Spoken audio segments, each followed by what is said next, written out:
Boys and girls, children of all ages, welcome to the debut episode of the Attitude Era Wrestling Review, where we go back and review the Attitude Era and was it great or was it crap? And they say you only get one chance to make a first impression. So is this episode going to be the debut of Kane, or is this going to be the debut of the Shockmaster? And before I get started, let me introduce my co-host. His name is Arnold, and he's the reason you got to lock your doors and hide your kids. How's it doing, Arnold? It's going all right, man. Just enjoying this nice, beautiful, cloudy West Virginia day. Oh, yeah. It is very cloudy, and it's going to rain. But it beats the 90-degree weather we've been having. Amen, brother. I just realized I didn't even introduce myself. My name's Drew. Oh, this ought to be interesting. But we are here today to review the King of the Ring 1996. And if we have to tell you why that's important, you really need to listen to this podcast. Yes.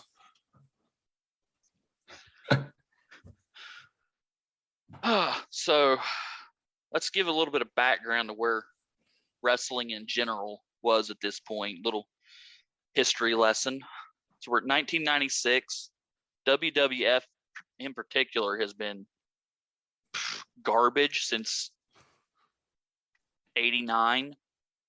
I mean, give or take. I mean, you can definitely tell that the golden age of professional wrestling, in a sense, you like superstars, Hulk Hogan, Macho Man Randy Savage, Roddy Piper, just to name a few guys that were in their prime, wrestling in arguably the best promotion in the country at the time, and all under the helm of what's his name, old Jack Tooney, which was name dropping puppet master Vincent Kennedy McMahon Jr. But you have all this going on, and then these guys, they leave, they go off to do other things.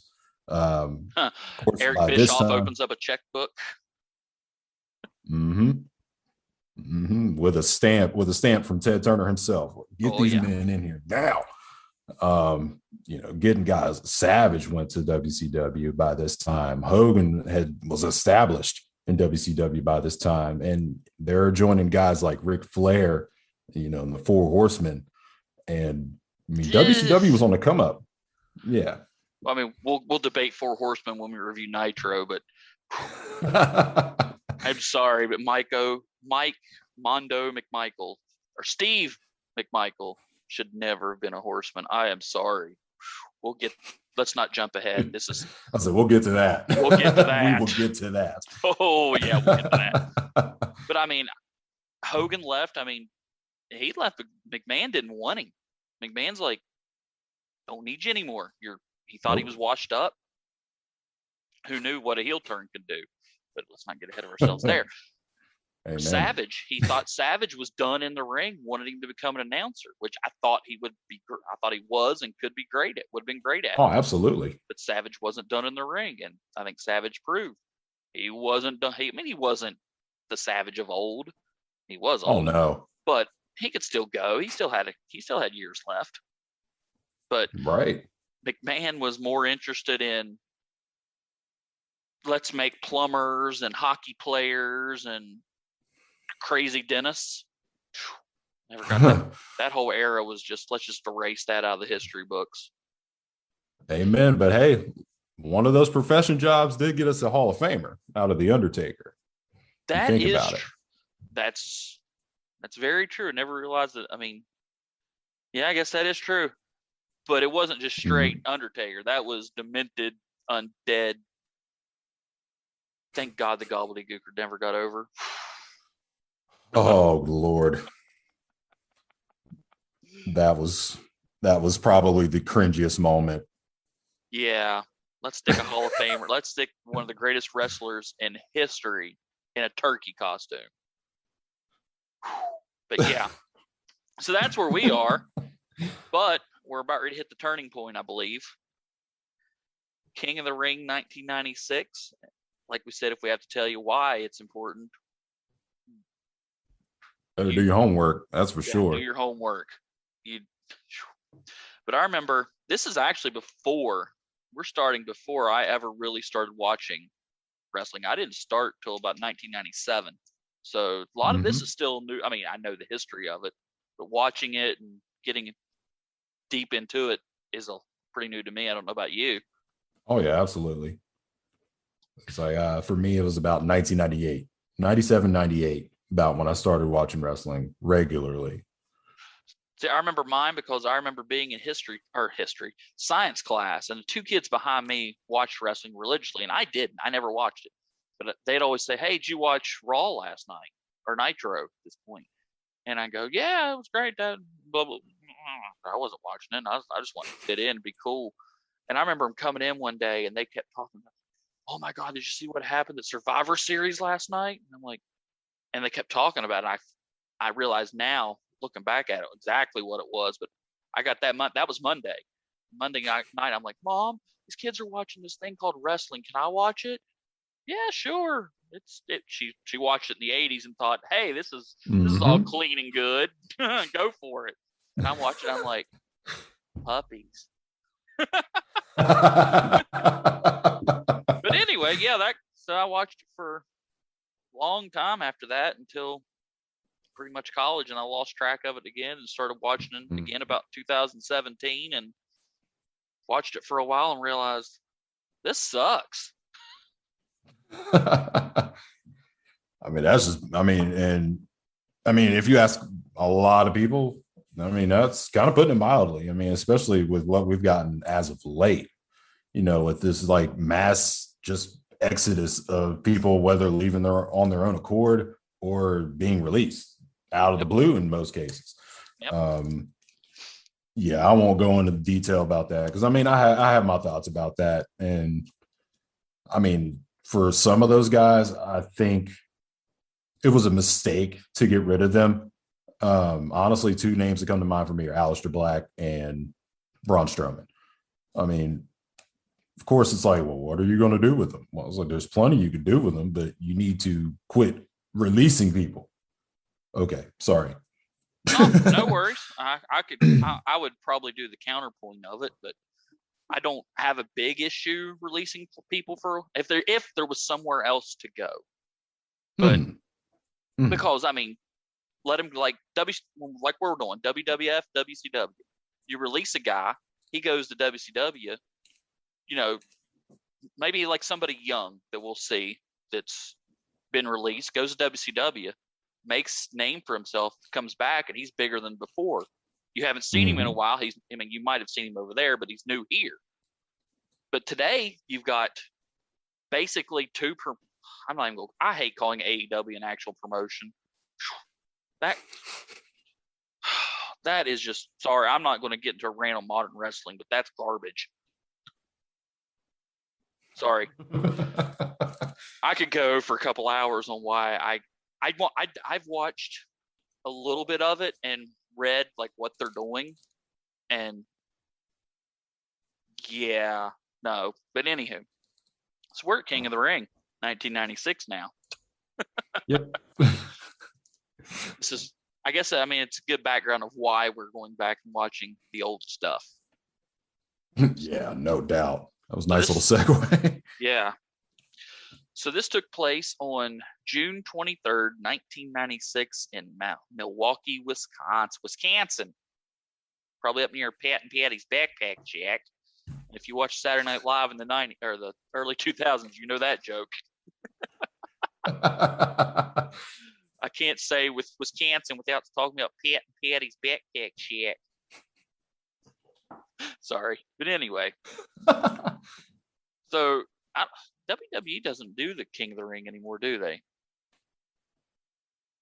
I don't think I've seen it like in a traditional sense since 2002 or something. It's been a long time. But I mean, for those of you who don't know, it's basically, it was what, a 8-man tournament?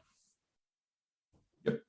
And Winner got a crown and a scepter and a what's that word? Cape. Cape's the word I'm looking for. I was going to say either that or robe. Robe. That's the word. That's a better word. Yeah, not cape. I was thinking cape, and I'm like, that's not it. I mean, a lot of the people that won those tournaments too went on to have. I mean, not counting maybe your first two, because I mean your first two King of the Rings were already well established, but I mean, especially the ones, from really 95 on, like they went on to have pretty good careers in the company. Oh yeah, it became a vehicle to get. I mean, it elevated you took a mid card guy who you saw as somebody you could elevate to the main event, and like, hey, this is how we're going to do it. Oh yeah. Let's look up because I should have wrote this down. I don't know the previous winners. Let's see if I can Google this real quick. Oh, no worries. I tried to look it up the other day, and I forgot to write it down myself, so I completely understand. List of winners. Here we go. Okay, let's start. The era, because I mean it went all the way back. I did not realize it started in 1985. Don Morocco, Hall of Famer. Harley Race, the Hall of Famer. Oh yeah. So 87, Randy Savage. 88. Oh, that's right. Yeah. You had the King Randy or King Savage gimmick for a while. And 88 was Ted DiBiase, who beat Savage in the final, almost got it twice. Oh, wow. 89, Tito Santana. Bret Hart, 91 and 93. Apparently they didn't have it in 92. Then here's where it really gets fun. 94, Owen Hart. Would have been one of the best ever. 95, we're going to forget about that one. It was Mabel's. We're not going to talk about that. 96, we're going to get there, and we're not going any farther. So yeah, it took mid card guys that you weren't necessarily having on top. Well, actually, I'm going to go ahead and because before that, Savage, top guy. DiBiase was up there, but not the guy. Bret Hart was, this was really when he rose. That was 91. Yeah, that was him. When did he come from Calgary? Like 90? So he hadn't been there that long. He came as part of the whole, the new generation. And basically starting with him was the mid-card guys coming up. And we'll get all the way up through, looks like the last one regularly was 2002. Then they look like they have it every 2-4 years whenever they need to book something. But yeah, after that, it's all a mid-card guy who they want to elevate. There's counting Hall of Famers here. 1, 2, 3, 4, 5, 6, 7. 7 out of 9 is going to be a Hall of Famer. So it was a vehicle to get you over and elevate you. Yep. And the winner of this one is going to show exactly the greatest way to do that. So on the card here, we have, let's see, how many matches? The 2 semifinals for the King of the Ring. Mankind versus Taker. Now, this is Mankind, his crazy, unhinged gimmick, not the suit, tie wearing, Sacco pulling, have a nice day, Mankind. Tag team title, Smoking Guns versus the Godwins. Intercontinental title, Gold Dust versus Ahmed Johnson. And the WWF title match, Shawn Michaels versus the British Bulldog with Mr. Perfect as the guest referee. And we'll get to that. Spoiler alert, no. He was not the special guest referee. Yeah, I cannot wait to discuss that. Yeah, that was fun. Yeah. So we start opening package. We see the Ultimate Warrior's returning, his debut match in his return versus Jerry the King Lawler. Oh, yeah. You can't see Arnold, but he's sarcastically excited for the Ultimate Warrior. Yeah, Warrior's back, baby. Woo. You can feel it. Can you feel it? Hey, that promo just lasted longer than his matches. But anywho, so we start the show, and the stage, what we get used to by the end of the Attitude Era, this thing is small, like no big elaborate pyro, just it looked like a normal Raw. They decided to put some cardboard doors on and it was definitely mid 90s WWE, like yeah, it was hands down. Let's save some money. Owen joins for commentary, and that was great because Owen Hart talking about anything was great. Oh, absolutely. But I think the only problem with that was it absolutely showed just how terrible Vince was on commentary. It may just be me, but I have always hated Vince McMahon on commentary. I was never a fan. Like, one of my favorite, is going to sound really weird, I guess, but not really. One of my favorite arcade games coming up was the WrestleMania, the arcade game. Oh, yeah. And how they would have little sound bites. Mm-hmm. And it was, I believe it was Vince McMahon and I believe Jerry King Lawler were on there. And yeah, this is like, even then, I just didn't like the sound of his voice. But I've also realized that I think that may have been because we started with the Mr. McMahon character. Then when we watched old stuff, saw him on commentary, not the other way around. Right. So I think that might put it in perspective. Honestly, it kind of does. But yeah, it kind of does. But he's still garbage on commentary. Great promoter. Terrible commentary. Oh, yeah. Great on-screen personality. Mm-hmm. All right, so when they show the package of Austin in the King of the Ring tournament, and I didn't realize that it was the King of the Ring tournament where he first debuted the Stone Cold Stunner, because he was still using the $1 million Dream Hold. Yeah, was using the $1 million Dream. He had debuted the Stone Cold Stunner against Savio Vega the week before at Raw. Yeah, in the quarterfinal. I did. That's a piece of history that I didn't really remember. And how awesome was it to see Stone Cold working as a heel? That is so much fun. Mm-hmm. Like straight up, just bad heel. I mean, not bad as in terrible. Bad as in you're not the good guy. No. Like, nice. If you're in the ring with me, I'm going to hurt you. That is the reason I'm here. Yep. And Sable and Mero. Poor Mark Mero, man. I felt bad for him with her, especially with her.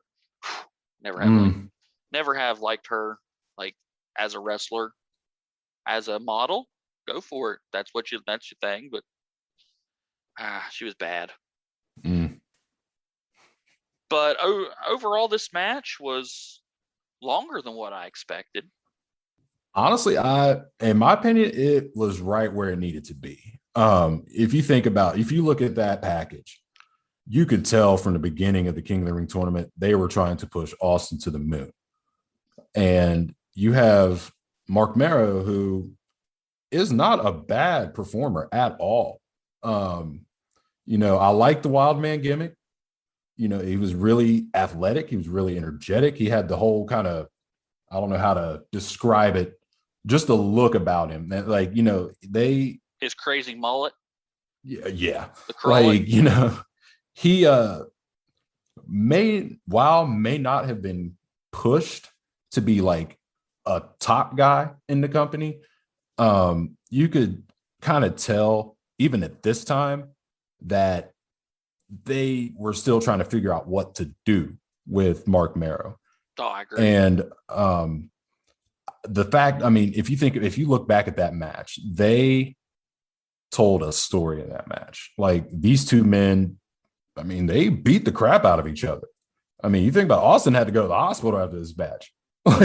So, the fact that this match went on for almost 17 minutes, just for the simple fact that, they let them go for, a quarter of an hour. Let's just think about it that way. And especially for them to let heel Austin come out on top of this match clean is just absolutely amazing to me. Oh yeah. And that was good. Right call. Perfect call for the clean finish. Absolutely. And my thing is, especially considering what happens next, like we'll talk about that in a second, but what happens next, the fact that, it needed to be that way. And I mean, to me, this is definitely a hell of an opener for your pay-per-view. And it's just weird, I guess, after, like you said, when we come in, Austin was already the big dog. Yeah. This was nice to see the beginnings of this. And, this is like, this dude was the ringmaster like a year before this. We didn't know who this guy was. He was nobody. I mean, he was in WCW as him and Pillman in WCW, though. Go back and watch the Flying Blondes or something like that. Hollywood Blondes. Hollywood Blondes. That was it. Yeah. Stunning Steve Austin and was it Flying Brian Pillman? Yeah. I believe it was.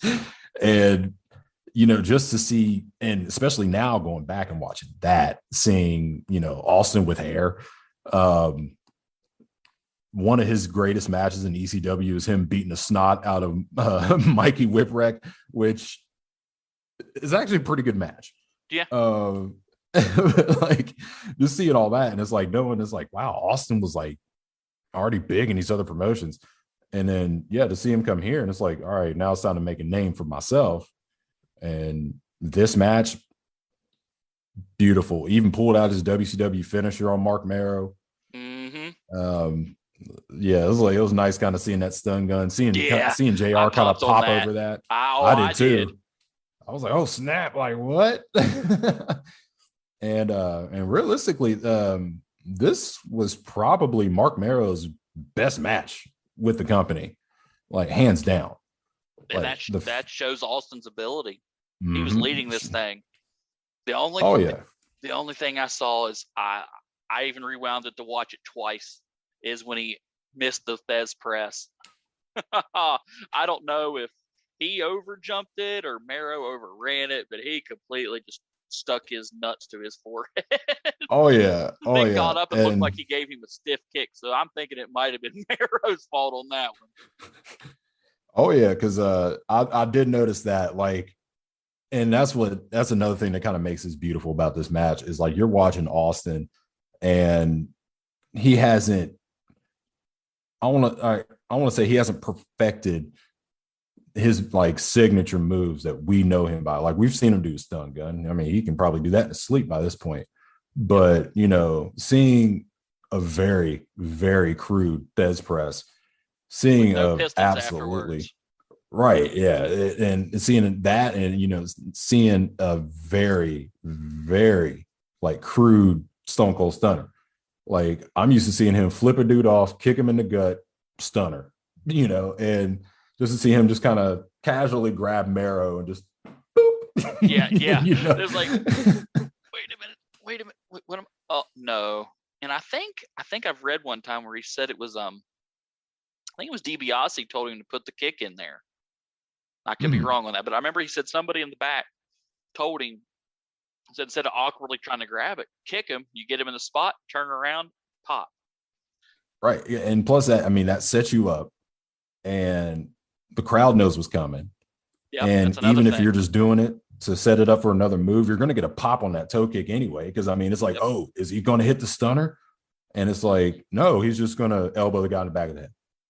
And, okay. Yeah, and this one was like, well, I guess that's it.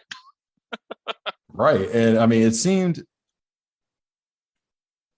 I don't know how to describe it. Like it seemed awkward. And I give Marrow credit for selling it, but Marrow kind of oversold it.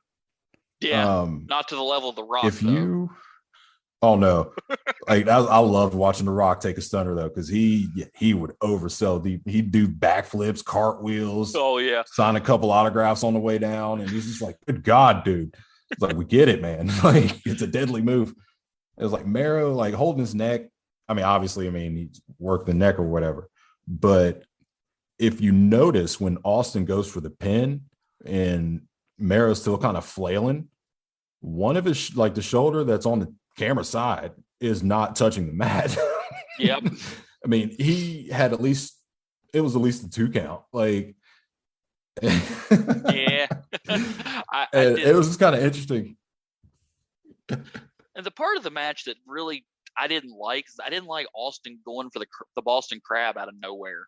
I know he was working the back, but I like a heel working more of your high impact elbows to the back or drop, not a submission hold. I didn't get. Mhm. To me, that's just maybe not. But overall, Yeah, I it gave. didn't seem. I Mhm. I mean, I thought it was a good match. Like you said, I think Oh it was yeah, Mero's best match, especially after they give him the marvelous boxer gimmick, and that was just uh, awful. that But was yeah, awful. I mean, and credit goes to Austin. He got something out of something I thought was going to be nothing, honestly. Because I'm like, Hmm. I've seen Mero, but never thought he could work that great. But Right. I gave this a B. B. I gave it a B. Hmm. I'm actually inclined to agree with that. I gave it the same rating. I was like, honestly, I mean, there was really nothing wrong with the match itself. Like, it was a great match. They told a great story. The And not, storytelling probably could have been a little better, in my opinion. But I mean, other than that, I wouldn't change anything about that match. and this is something going back to why we hate today's wrestling that young guys need to learn. Not every match is the top of the card match at WrestleMania.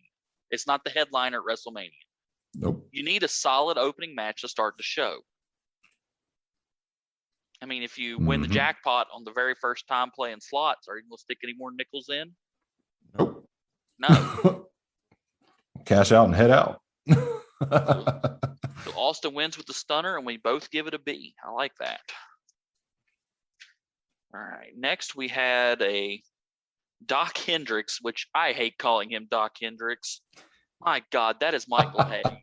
Please. Doc, ugh. He was a free bird, not Jimi Hendrix. That irritates me to this day. Agreed. I mean, but anywho, that's just another McMahon thing. Doc Hendricks. Sorry, no. Can't do it. I can't do it. I can't do it, man. I can't call him Doc Hendricks. Michael Hayes backstage interview with Jake the Snake Roberts. And Jake cuts, his standard religious promo that he's his Bible gimmick at this time. Hmm. And at first, I was really going to like rip Jake for being a terrible, horrible human being. But then after watching the Dark Side of the Ring documentary the other day and realizing just how messed up his life was, I hold Hmm. off. I want to hold back on that a little bit. I mean, Jake's still a scumbag. Don't get me wrong, but I'm going to back off the criticism a little bit. But I didn't think this was that great of a promo. I thought it was a little short. I didn't really see the too much of a point of it overall. I mean, I just gave it a C plus. I mean, it was there. Told why Jake's there, and we'll get into it more. But were they trying to bury Jake through this whole thing, this whole show? Did he You have know, did he have heat somewhere with somebody? Because I mean, how old is Jake again? He's 81 years old. Shut up, Owen. He's 41. I mean, really, they tried to make him like this old timer. Like, true. I don't know. It's like, I mean, it was like, I get it. It's like dudes up there. You know what I mean? I was like, I get that. I mean, And you don't he's need really, to rub it in my face. yeah.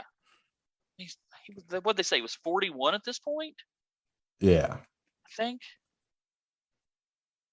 Let's Google Jake's age. I was like, yeah, I'm not 100% sure on that because, like, Jake was I was born like, in yeah, 55, so yeah, he would have been 41. I mean, that's not. I mean, granted, with all of his extracurricular activities, he looked like he was 80, but still, right. I mean, spoiler alert, you're going to have this guy in the finals. Are you really wanting to bury him before you put him against Austin? That's the only gripe I've had with this whole show is the way they buried Jake with his age. Speaking of burials, let's talk about that match with Vader. Oh, Um, yeah. Here comes Vader with Jim Cornette now, and I was like, and I'm not getting on Vader at all. Late great Vader, Big Van Vader. I'm I'm a fan of Vader. I've Oh, I always was a enjoyed Vader. big fan. Like, you talk about a legitimate, I'm gonna get as close to the mic as I can. A legitimate badass. Yeah. Vader is the definition of that. I've seen this man in interviews when they ask him if wrestling is the F word, flip a table and say, is that fake to you? I'm I sure know the that interview. reporter pissed themselves. Do you know the Yeah, background of that interview? I do not. Dude was in the Middle East when an interviewer asked him was it fake, and he flipped out, and they put him in jail, and they almost did not let him out to come back to America because of that. Oh my God. I believe it though, because Dude respected the business and fought for its integrity. Yeah, if mm-hmm. you haven't seen that, go to YouTube and look up Vader versus reporter or something to that effect. And it's crazy. He went in. This is a man who, I believe this was in Japan, got hit with a stiff punch. Stan Hansen, clotheslining, Yep. I believe. Yeah, it was stiff. And I believe that was one his eye popped out, right? And he Yep. popped it right back into place in the ring. And finished the match. And finished the match. Like, it was, you can see this on YouTube. His eye is dangling, and he just reaches up. You can't see me right now, like he's putting in a contact lens, except it's his eyeball. Like, it's happened probably several times before to this guy. I mean, Vader's a huge man. Yeah. Like, and you can look up countless stuff online where people say, yeah, he works stiff. Mm-hmm. And it shows. Like, this dude was a superstar in Japan. Yep. Like, he was a star in WCW. And quite frankly, I don't think he was given enough of a chance in WWE, but that's just me. But I mean, he Vince comes wanted out to bring the him in ring. under the mastodon and make him a prehistoric creature. Mm-hmm. So he comes in to this match against Jake the Snake Roberts, who, yeah, we have confirmed was in his 40s at this time. Of course, the match starts. Vader does what Vader does, just beats the snot out of this poor man. And with a stroke of, in my opinion, luck, Jake hits the DDT. But lo and behold, Vader magically shoves Mike Chioda over with the wind. And I mean, what was with that? If you're going to have Jake hit the DDT, why have Vader disqualified? Right.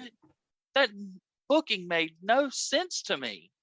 Yeah, that whole thing, I don't know what happened there, because even when they had the audacity to show the replay, and it's like, you look at the replay, I mean, Jake is doing the DDT, they're doing the move. Vader kind of just flails his arm out, and Kyoto's just like, oh, and falls, and is like, as he's falling, the bell rings. So he's like, you mean to tell me he didn't signal for the timekeeper to hit the bell? Like, he just kind of, I'm going to fall over, and oh, snap, that's my cue. Ding, ding, ding. I mean, I get that they're trying to set up the post-match beatdown to injure Jake, but there had to have been a million different ways, and I guess they didn't want Vader to lose. Then if you don't want him to lose, don't book him in the match. Absolutely. I can't remember who did Vader beat. Vader beat what? Who did he beat to get here? Shoot. Oh goodness, I know in the quarterfinal he had a bye because the first round of the match that would have fought Vader was disqualification, so both guys got DQ'd. That's so I think okay. Warrior was one of them. Yeah, let's see. So Vader, yeah, he had a bye before this. Okay, so you had Ahmed Johnson versus Vader, and Vader beat him by pin. Then you had double count out versus Goldust and the Warrior. And that's why Vader had the bye. Okay, why put Vader in the tournament if you're just don't want him to lose? That's a good question. Put somebody else there. Or they could have at least made the disqualification more believable. I mean, Yeah. you have the legendary Jim Cornette in your corner. Yeah. Like, this man carries a tennis racket. I mean, he could have smacked Roberts over the head. I mean, at this point, you're already preparing to like demolish this poor guy. So it's like, why don't you crack him over the head one good time with the racket? Chioda sees it, call it. All right. And then Vader's like, what? I lost. He's upset with Cornette. Cornette's like, hey, man, like, look, I was just trying to help you out. You know, he had the DDT. And obviously, you're not going to take it out on your manager this time. So you take it out on Jake the Snake. You can still set up the injured ribs. I would have been happier with that finish than the one we got. Yeah. Here's off the top of my head. Vader whips Jake into the corner, runs over, does the Vader splash, then starts doing the elbows to the gut. And does it 4 or 5 times. Chioda, 1, 2, 3, tries to pull what's his face back. He just keeps going. It tries to pull him back again. Then he pushes the ref. Jake has injured ribs because he's sitting there just beating the crap out of him. You get your disqualification. Vader's still acting like a heel. Didn't realize he was pushing the ref, but still acting like he was mad. Then you can still do the post-match beatdown. Anything other than the phantom push to the ref, which even if it would have landed and he would have grabbed the ref, great. Why? Why would he do that? Why is Vader trying to grab a 160-pound Mike Chioda, who one of the greatest refs ever, never should have let him go? Anywho, why is he trying to grab for support on Mike Chioda? Is he? Especially, I mean, he's a 300-pound behemoth. Like, he would pull me down trying to do that. Like, and I'm a little heavier than Chioda is, or was at the time at least. I mean, there's no way. So we get Vader disqualified. Jake wins, moves on. Vader's pissed and just starts beating the ever-loving crap out of Jake. Vader bombs him, damages the ribs. I don't know. I mean, that's pretty much all there is to that match when you think about it. Cornette blocking the ref in the corner so he couldn't help. That was gold. I miss good managers. Oh, yeah. That was a good thing about watching this. And on Jimmy Hart on Nitro, Cornette on here. So many good managers came out of Memphis or Indiana. Oh, yeah. Oh, Heenan. I mean, right now we've got Bobby Heenan, the Brain, Hart, Cornette. I mean, now what do we have today? Did you hear those crickets, people? That's exactly right. Managers are gone. Yeah. All right. So I gave that one a C. It was there. I mean, wasn't much. C's probably being generous. Oh, yeah, you were a lot more generous than me. I gave that a D-. I'm sorry, man. Like, that could have gone on a little bit longer. And like you said earlier, they could have gotten the same exact finish they wanted.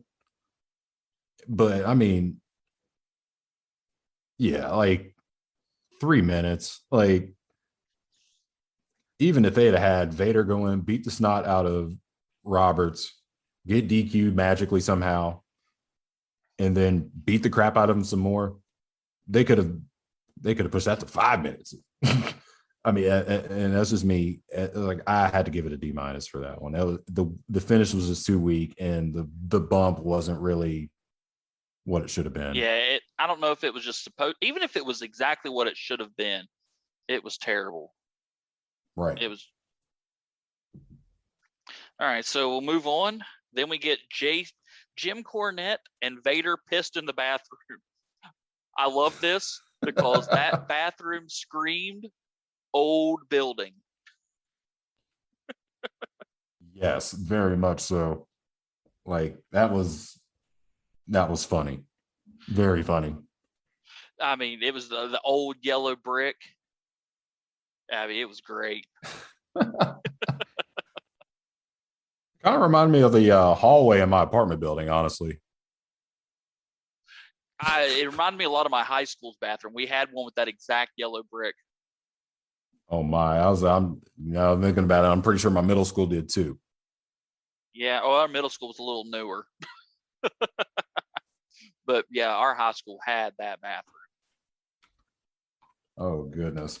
And just the rage Ah, on Invader was perfect. And you have like poor Jim Cornette there who's like scared for his life. You have this giant mountain of man just grabbing you by your collar, screaming like, "I'm the king of the ring," right?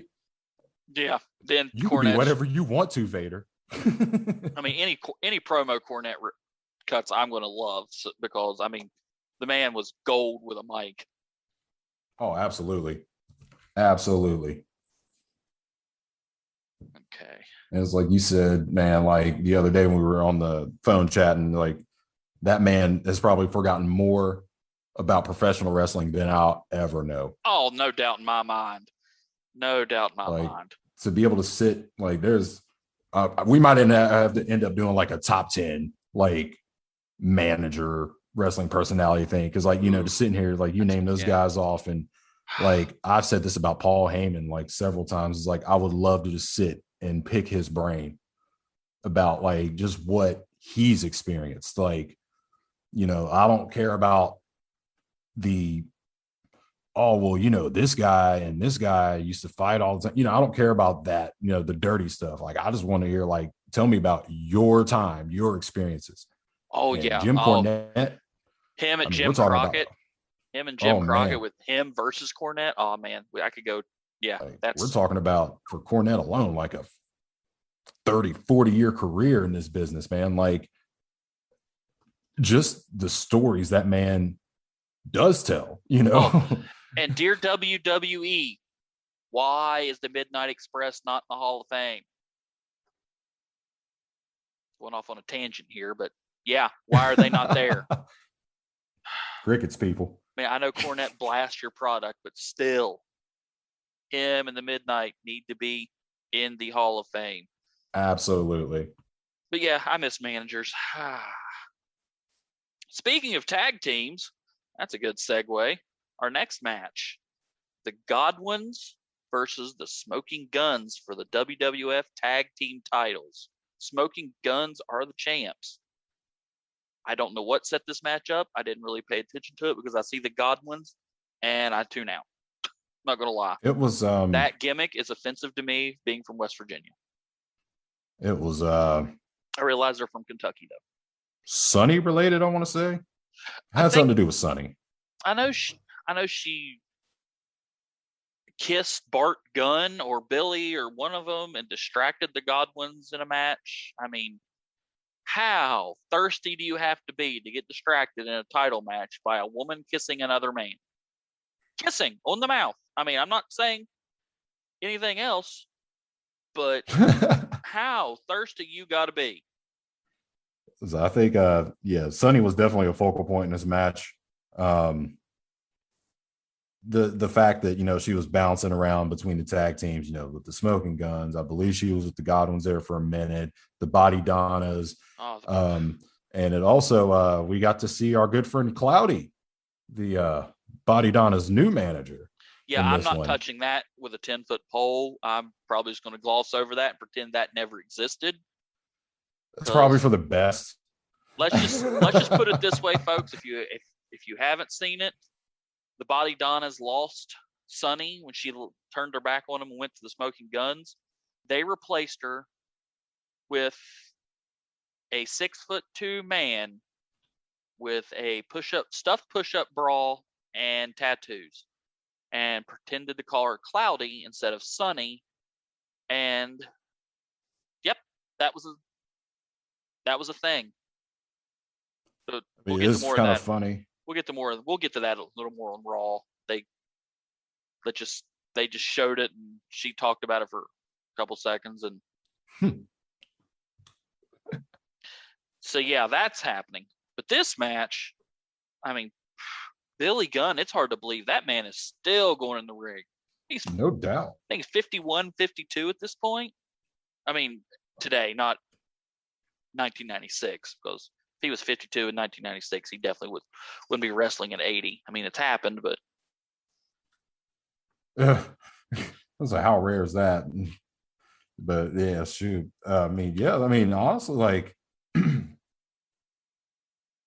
the smoking guns were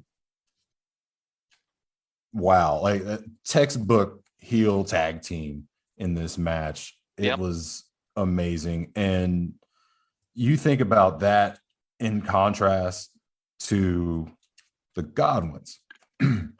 I like this match didn't make me a believer in them being the baby faces of the match. Especially, I consider this almost a heel versus heel match because why does the baby faces have a manager? Right. I was like, Hillbilly that's Jim what I was out sitting there, there trying to WWE like, Hall of Famer, Hillbilly Jim. Hillbilly Jim. And yeah, I mean, it's like, it's weird to me. And yeah, I just don't feel like they weren't really believable as faces. Like, and especially with just the way they were moving, their actions in the ring, they were more heel like. You look at how the match ended, which obviously the Guns won that match. They retained their championship. It wasn't clean. Nope. And it was just like not necessarily a switch per se, but it's like the Godwins kind of forgot that they were the faces of the match. Yeah. And we're like, you know what? Let's just get DQ'd. It's no big deal. Yeah, they were in that gray area big time. Oh, yeah. And it works in some cases, and those cases are rare, that you can get a heel versus heel match that is for a title or something, and it'd be like, okay, you know what? I believe this match actually turned out to be awesome. But we see a lot of that throughout the Attitude Era. And it's just like these guys who are 1 week you're cheering for them, the next week you're booing them, and they're good at that. And we see a lot of that in the coming era. But if you look at this card, wow, we're starting to see glimpses of the Attitude Era. I mean, you look at how, okay, I'll use the female managers who were in this card, for example, Sable, Sunny, Marlena. Look at how they were dressed, for example, in comparison to, Sensational Sherry and Miss Elizabeth, for example, out of the previous era. Like, they came out in beautiful gowns, dresses, just real fancy. Well, except when Sherry and Savage did the heel run, that was kind of bizarre. But not the norm. Definitely not right. The norm. And you look at, Sable came out in a night. I mean, it was a beautiful dress, but it was like kind of revealing. A little bit. And Sunny, man, she came out hotter than a $2 pistol. Oh, yeah. And I mean, and if you, in my honest opinion, like, it was kind of the highlight of the match. Like, that was. It was kind of like they focused on her a lot. Which they should, really. She's the most talented out of the four here, I believe. I mean, Fair enough. I mean, you put a mic in her mouth, and that was print money. I mean, not to take anything away from Bart and Billy Gunn or the Godwins even necessarily. I mean, I think they're a good tag team, good, solid mid-card tag team. They got stuck with an absolute garbage gimmick. Yep. Oh, yeah. I mean, we're a couple months away from, I can't remember which Godwin it was, had a hog pin match with Triple H. I mean, that right. They literally fought. They built a hog pen with mud and real pigs and had a, air quotes, wrestling match in a hog pen.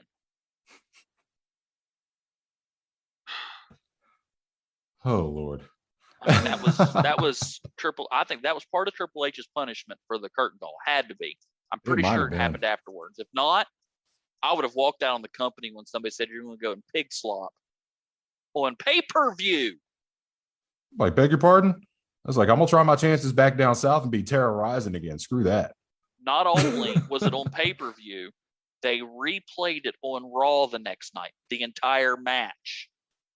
I mean, that's smack you in the face. We're punishing you. Oh yeah, that was definitely like blatant, like you think about it, after that whole thing happened, Trips lost a lot. Yep. Like he lost a lot. And a matter of fact, we'll just say lost his throne, so to speak. Yep. Yeah, this King of the Ring 96 was his to win. Yep. It was supposed to be his coming out. Mm-hmm. But he decided to play Tickle Taint with his best friends in Madison Square Garden and break kayfabe in front of everybody. Yep. Oh yeah. It was not a smart decision for him. Not at all. Two guys leaving the 2 guys Vince can't punish because they're not his employees anymore after tonight. One's holding your belt, so what are you going to do to him? How did he think that was going to? I don't know. That can be a whole separate podcast. That's a whole episode on its own there. Yep. So what did you end up rating this thing? The Guns and Godwins, I gave it a C+. Like, okay. It could have been better.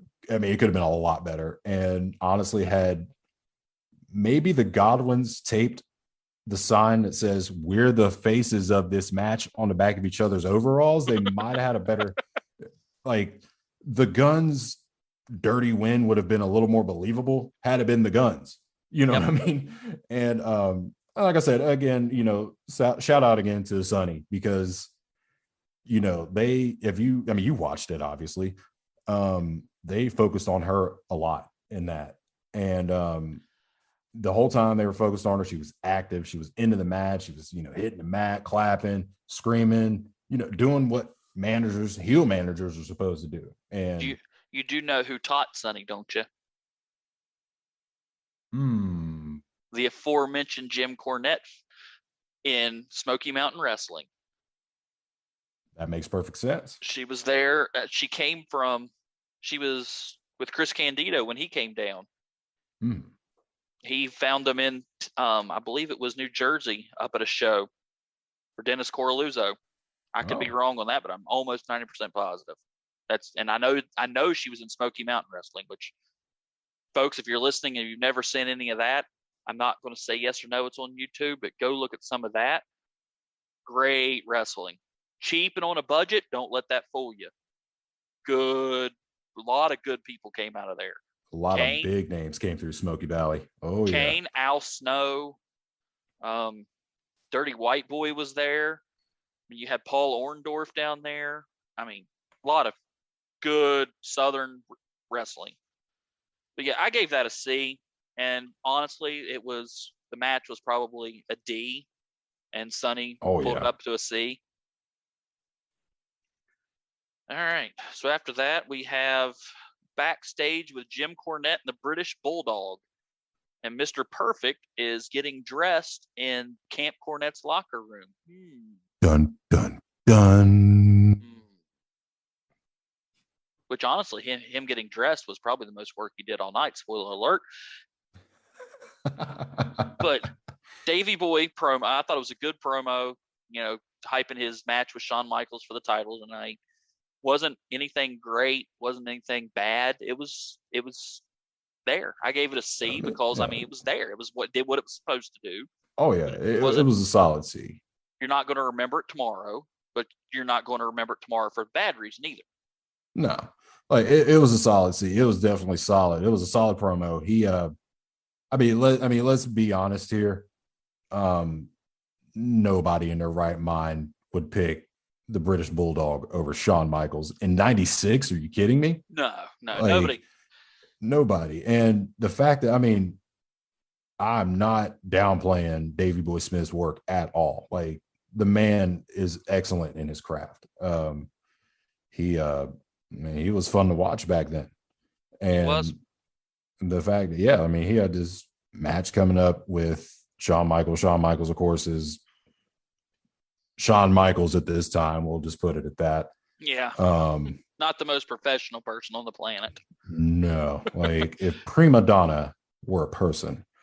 But exactly. But shoot, Bulldog definitely made a name for himself. I mean, he's in good with the Hearts.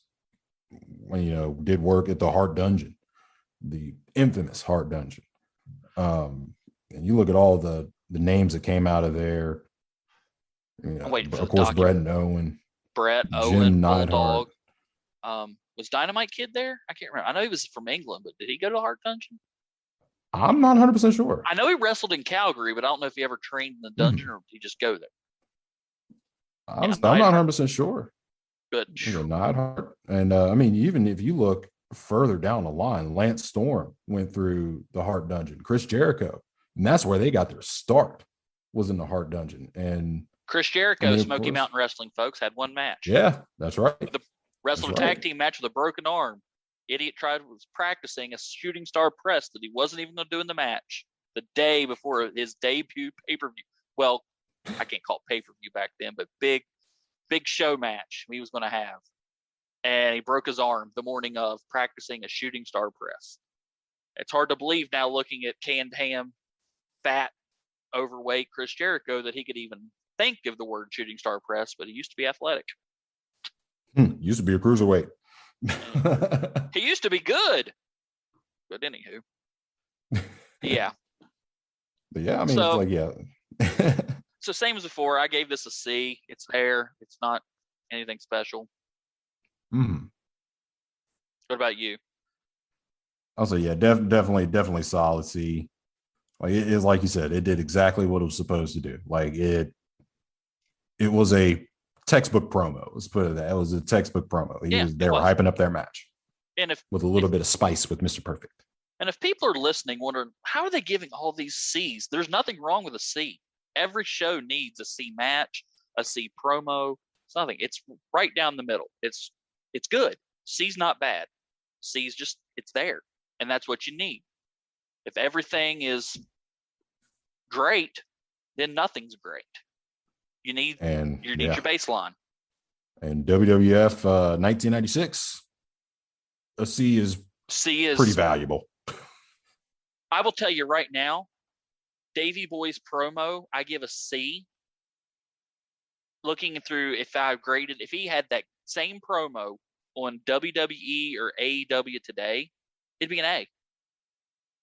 Because everything else would be garbage. Because wrestlers can't talk now. They don't let them. They either WWE scripts it, or AEW has all these indie kids who have never talked in ever, because they go out and have the same match over and over, and that's it on indie shows every 3 months. But I'm not going to get into why I don't like AEW, but I'll give you bits and pieces every once in a while, folks. All right, so spoiler alert, since we actually talked about this on text a little bit the other night. Next segment, we're going to argue a little bit because we disagree with this one, I think, a lot.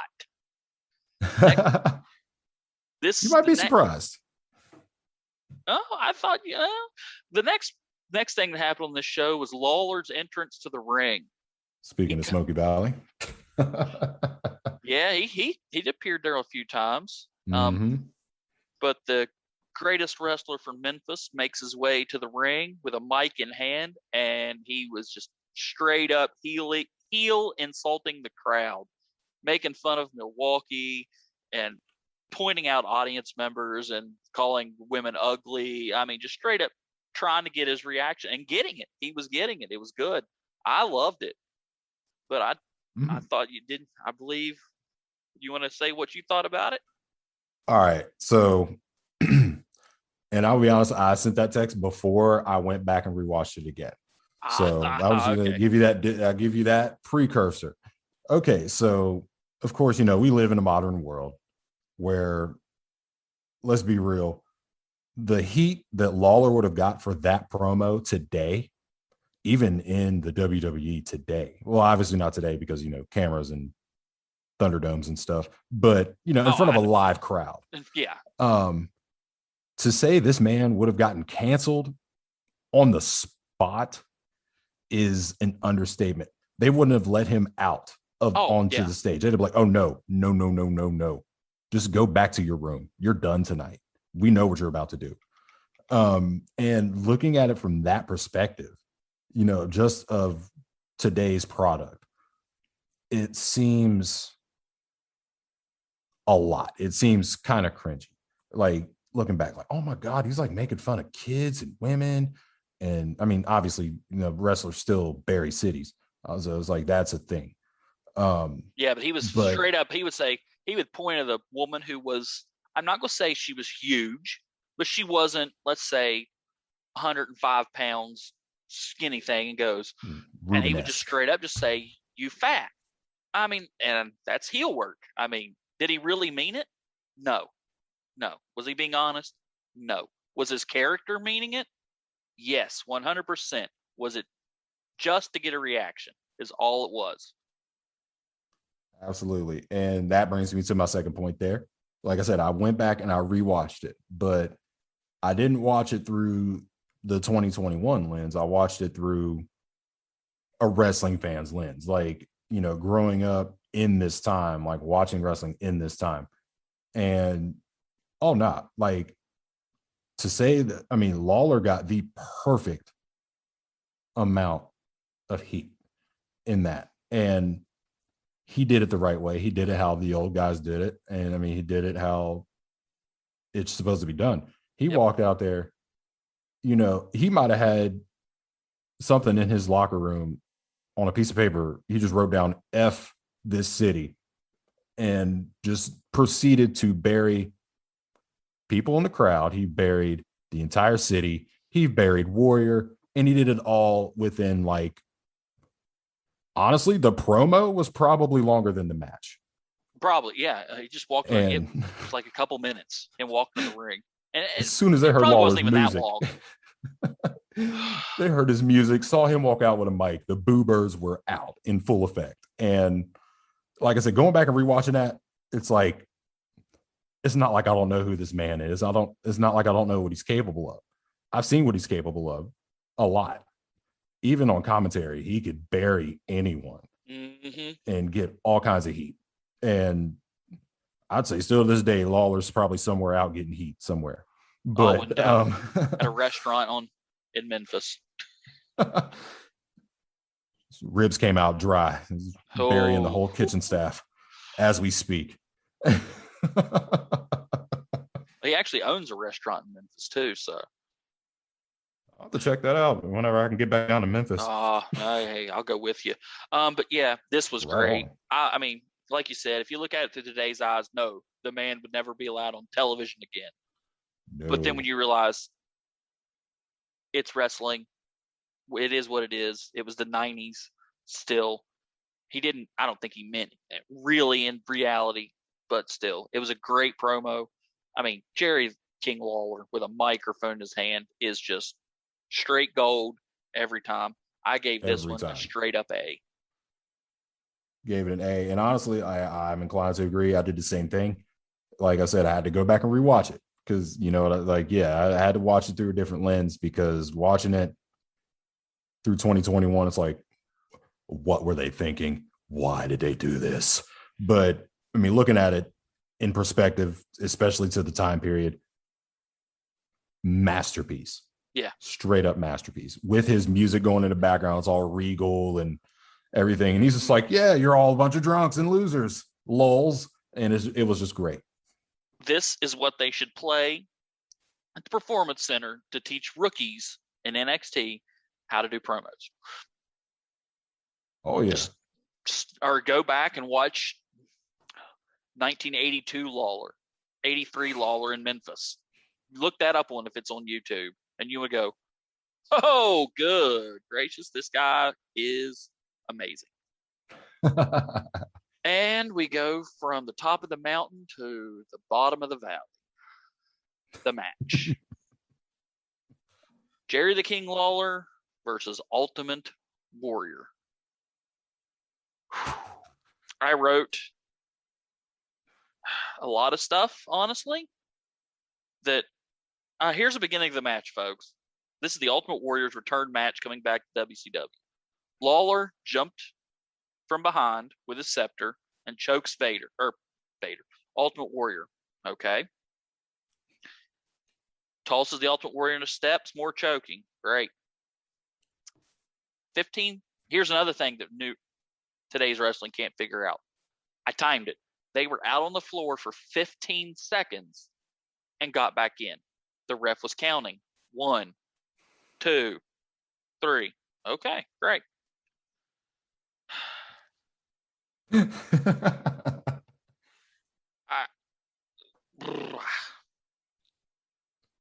Time is relative, my friend. Yeah, I don't know. Nowadays, it's like, why do you even have a ring? Everything's just done on the outside. But this match went, 4 minutes tops? I don't even think it hit 4 minutes. I'm gonna be honest with you. I don't think it was 4 minutes long. It was an Ultimate Warrior match. Like, it did not last. Lawler got heat on Warrior, pile drives him. Warrior completely no sells it, stands up, and just rope shakes. 3 absolutely terrible looking clotheslines. I mean, Lawler is probably the single greatest worker in history, and Warrior still looked like garbage. Yeah, it was just, I mean, it was 3 like, terrible. No fault to Lawler. Like, it was a sloppy match.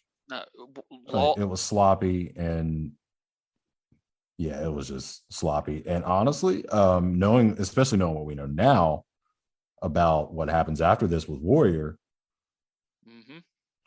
kind of a giant middle finger, and it's like, we know you're known for your squash matches for the most part. And that's not discrediting the man. I mean, the man is a Hall of Famer. I mean, it took a while, but we know why. But and honestly, it stemmed from, the events that follow King of the Ring 96.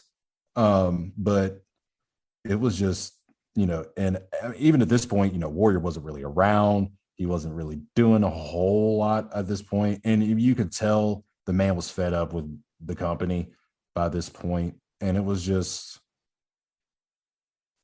I'm sorry, like, the match as a whole was just brought down. Yep. It was just brought down.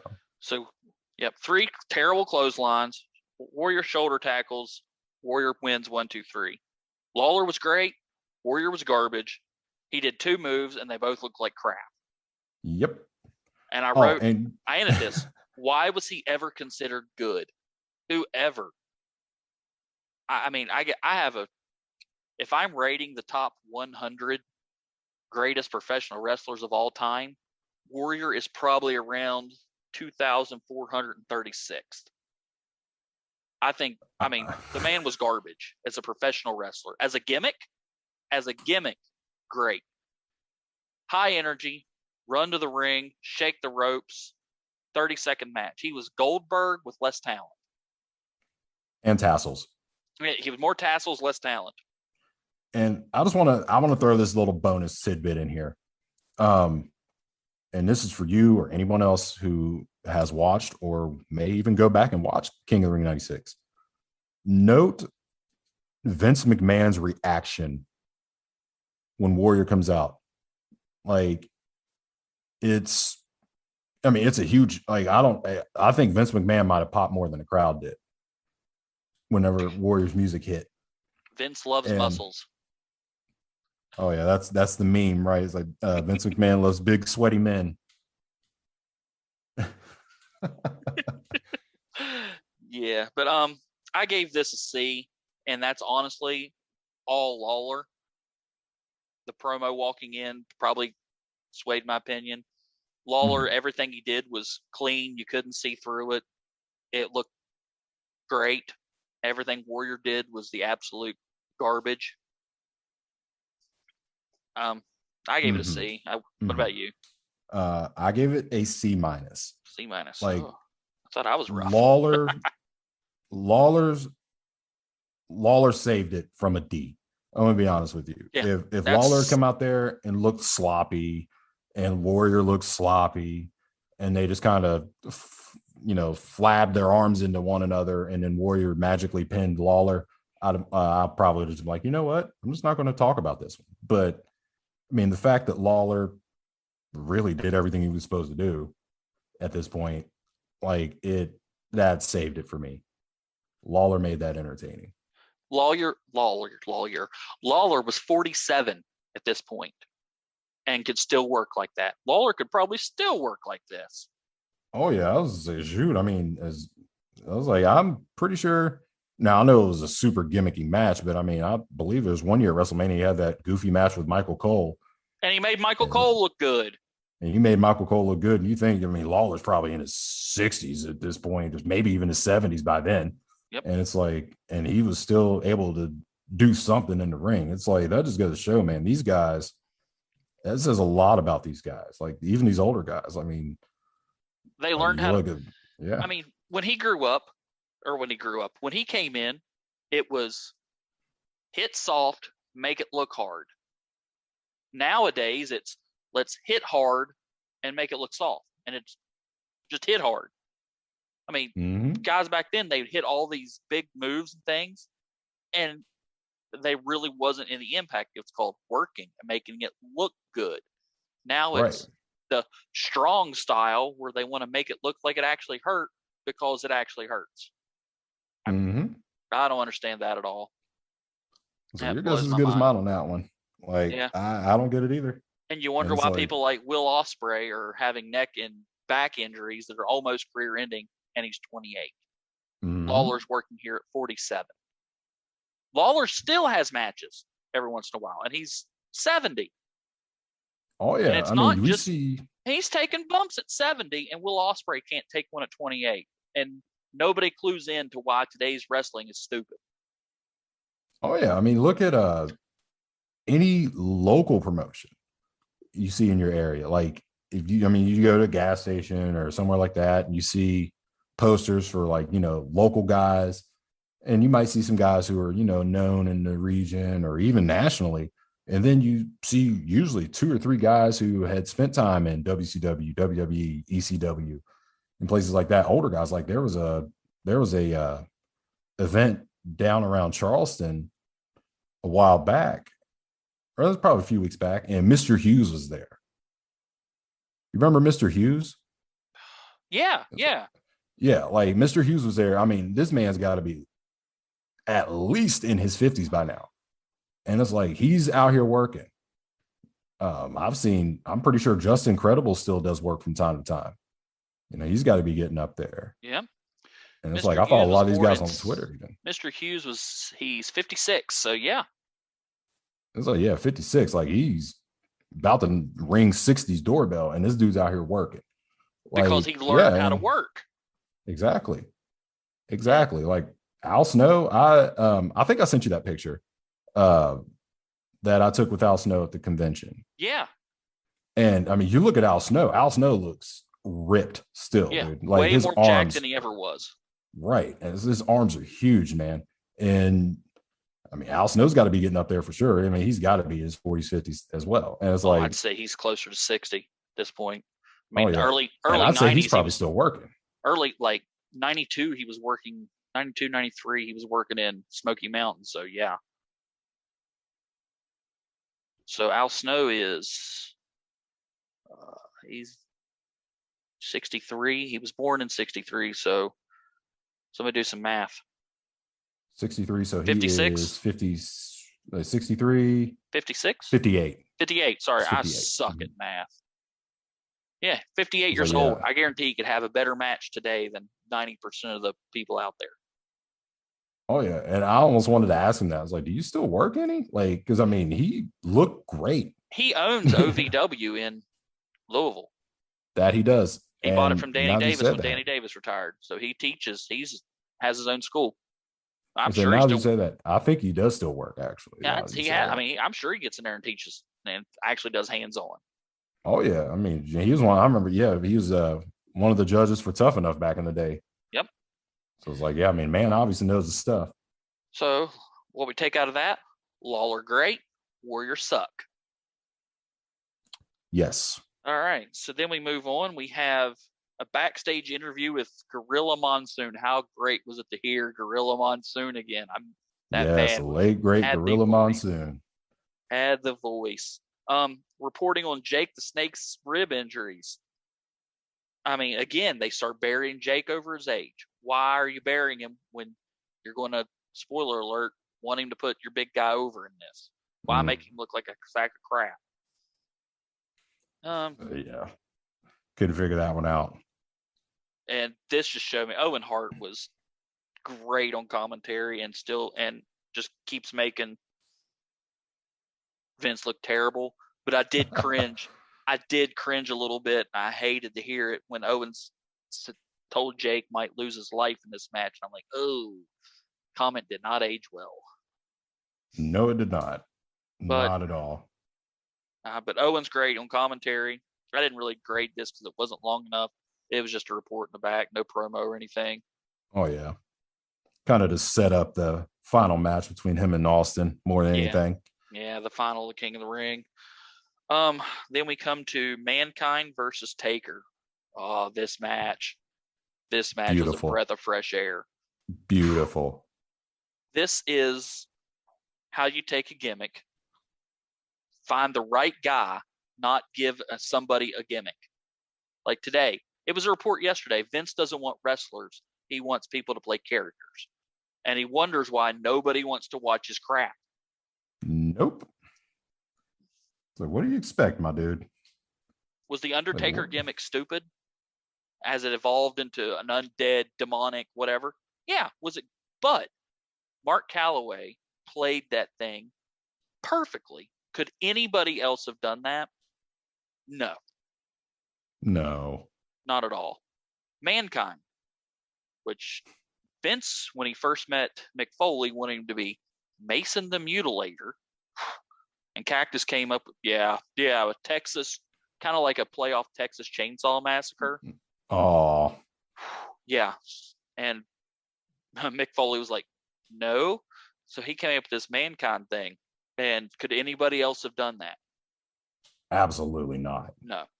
Absolutely not. Two absolutely stupid, and if you look at it in a vacuum, stupid gimmicks that got over because of who played them. Not just give random. I mean, if they would have let's think, Irvin R. Shyster, the Undertaker gimmick, would it have got over? No. He would have been flushed down the toilet in about 2 minutes. Yep. And this match was two people that knew how to work, they paid attention to the rules. I did one time.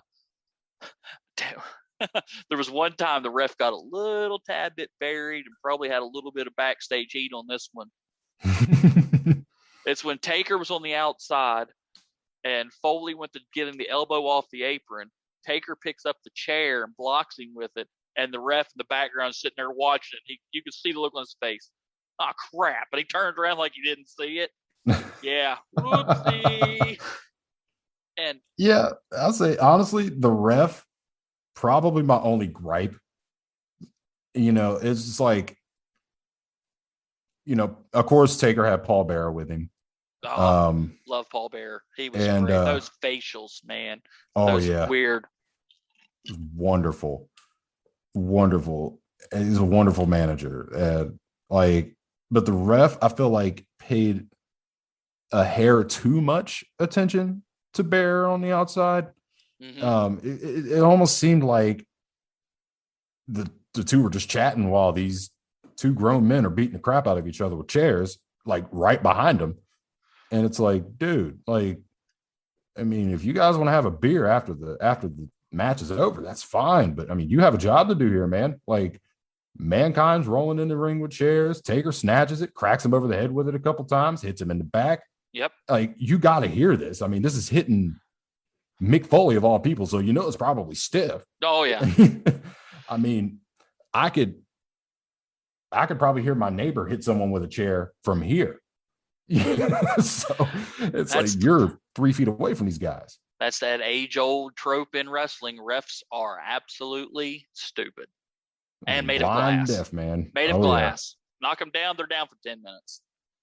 It's like there's no other creature on this earth that can lift a 300-pound man choking another man in a corner. But if you tap them light enough, they collapse.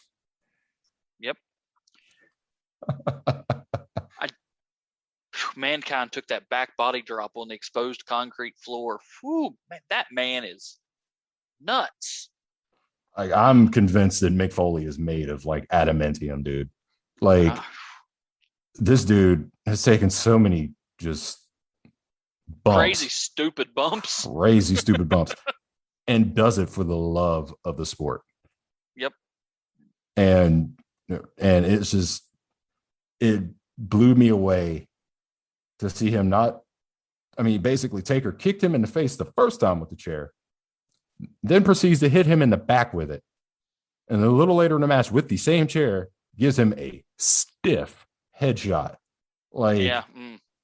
And Foley took it like a champ. I forgot how cringy those were when those actually were. Oh my God, dude. Those were, ooh. Like, I will say that is one thing I'm glad they got rid of the headshots with the chairs, because that could do some serious damage, especially if it's stiff. Yeah, those get bad. But this was a great match. Two guys know how to work, know their gimmick. It wasn't longer than it needed to be. It got to where it needed to be to set up. Paul Bearer went to smack Mankind with the urn. Mankind moves. He clocks Undertaker. Mankind sticks on the mandible claw, which is one of the stupidest moves in history. But Mick Foley got it over. Why? Because commitment, and he was that good. And this match. Yeah. This match got the mandible claw over. Yep. And I got a few little fun facts that I kind of, just little things that, it seems nitpicky, but it's not like negative feedback or anything at all. How cool was it to see Undertaker, donning the purple boots and the purple gloves? Like, just super nostalgic for me. Yes. Yes. I just wanted to see that. Also Mankind with his obviously the mask, but the brown attire. Like, it was really cool seeing that. The fact that when they were on the outside of the ring and a fan snapped a picture of Mankind and he turns and yells at the fan. Yes. Like, that's that heel heat right there. Yep. Like, I loved Mankind as a heel. Like, it was always fun.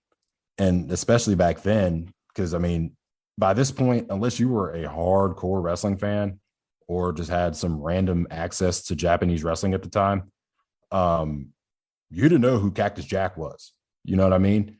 And for Mankind, this was Mankind's debut in ring in WWE. And he went up against someone who had already made a name for themselves by this point. Taker was, as a gimmick, was 5 years in. And we're talking about a guy, by this point, the streak's already started. We didn't know it was a streak yet. It was just Taker was just winning at WrestleMania, whatever. He was definitely one of those guys. It's like, you're going to be a draw. Like, and I'd say he was probably already a bit of a draw for them. And Mankind won that match. The rules were kind of loose. We were told that by Jim Ross and Vince McMahon both during the match. So I guess the chair shots were there, but in a way, which comes to the point of the ref got buried a little bit. Oh yeah. Which, absolutely. Even with that being said, I guess that was a stipulation brought on thanks to the ref's ineptitude, but Mankind technically went over clean in this match. With some shenanigans from Paul Bearer. A little bit of clean, a little bit of accidental by your manager, or comical, or typical Paul Bearer. The angle, was it accidental? Mm-hmm. More on that later down the future. Makes you wonder, they sowed that seed of doubt. But this was a great match. I loved it. I think I say loved it. I think I gave it, let me see, flip back here. I gave it a B+. B+ for me. B+. I gave it a B+ as well. Hey, look at that. Oh, folks, yeah. We didn't talk about these beforehand. This was all just separate. So if we give the same thing to, they're talking about it, blah, blah, blah. It's a work. It's a work, yeah. Well, no, this is all shoot, folks. This is a shoot. Shoot, baby, shoot. Oh, don't want to get copyrighted. Not that I can sing that well anyway. But yeah, that was a good match. Two great Hall of Famers with two of the greatest of their generation. I did. Oh, the one thing I did right. I wanted to say I saw Taker go old school, but I guess Yes, it would still be new school here, wouldn't it? that's a good question. It got a nice pop from the crowd, Did because it's not been overdone over the years. I right? mean, And plus, Foley definitely sold it well too. oh yeah, he did. And that Taker with that flying clothesline, being 6'11", the man was so agile. It was Oh crazy. yeah, for sure. All right, next we have Mr. Perfect with Shawn Michaels interview with Michael Hayes. Michaels interrupts and says, "You better do the right thing. You better call it right down the middle, Mr. Perfect." And he goes, "Okay, I will." And that was pretty much that whole segment. That was funny to me because, in a way, considering everything that happens, it was kind of like a red herring to me. Because I mean, obviously, you see Perfect in the locker room with Camp Cornette, and it's like, whoa, what are you doing in here? Yeah, I'm just getting dressed, man. It's no big deal. You know, Hayes brought it up in that little interview there. It's like, we saw you in there with Jim Cornette and everybody, and he was like, look, man, this is a locker room. Like, what do you expect? And then here comes Michaels, and you better do the right thing, and all this, and it's like kind of like setting you up to think that Perfect's going to get out here and try to win this for the Bulldog essentially. And yeah, I felt like it was clever the way they did that. Yeah, It gave you some doubt that Perfect would do the right thing, because I mean, if I do recall at the time that Perfect was a heel, so it would make sense for him to get out there and do heel things, and that was a perfect setup for that. And I made the terrible dad joke pun and called it a red Henning. oh, except his name's not Henning. Hennig. I know. You're close. You're close. A red Hennig. I'll give that one. His name always confuses me though. I always want to call him Henning, but it's Hennig. I don't know. I was like, yeah, that was always tough for me to say. Yeah, I thought it was Henning for the longest time until I got to seeing it written down. I'm like, oh, I always thought they were saying Henning because I never really Right. I always just called him Mr. Perfect. Never really paid attention to anything else. But yeah, Mhm. this was good. I loved this. I love the idea. The execution here in a little bit we'll talk about. Probably wasn't the greatest. Um, but yeah, it did what it did. It sowed the seed of doubt of what's going to happen in your main event. Got you Mm. interested, made you stay. But and I mean, you put Mike in front of Hennig and Michaels, we're good. Oh yeah. All right, so next we move to the Intercontinental title match between Goldust versus Ahmed Johnson. And folks, if you want to know what this feud is about, it's about sexual assault, and that's about it. Yeah, that's putting it mildly. Like Especially considering the time. earlier when you said this, we started seeing the seeds being sown for the Attitude Era. Goldust personifies that in one giant, bright, shiny individual. Very much so. So this whole Very much feud so. was set up because Ahmed Johnson got took out. I don't if they showed why. I never saw it. It really doesn't matter. He's on a stretcher with EMTs getting ready to put him in the ambulance because he's injured. Goldust, Dustin Runnels, comes out as Goldust, who is this. I don't even know what to call what he. I don't want to. The bizarre one. The bizarre one who is not homosexual, not straight. He's eccentric. Yeah, let's put it that. For the early 90s, they were really, or mid 90s, they were pushing the boundaries of what they could get away with. Oh yeah. But he sees Ahmed Johnson. He's like, oh, I need to help him. And he proceeds to give the man mouth to mouth when he doesn't need it. And Ahmed Johnson takes offense to this because homophobia in the 90s is, still cool. We're good with that. You can be afraid of gay people. Spoiler alert, they won't hurt you. But we didn't know that. We didn't know that back then. We were stupid. at least, Preach. wrestling wise. Um, yeah, but so that leads to an Intercontinental title match. But and I'll tell you what, Ahmed Johnson looked like $1,000,000. Oh yeah. Give that. I mean, if that man had any in-ring talent, you could have stuck a manager with him because you couldn't understand a word he was saying through that. I think he's from what, Alabama? Yeah, he's from I or believe Mississippi, Mississippi, Pearl Pearl River, River, Mississippi. Mississippi. You could not. I used to live in Mississippi, and let me tell you what: when people down there got excited, you can't understand a word they say. Oh, you And could tell, yeah, he is for sure. he is that.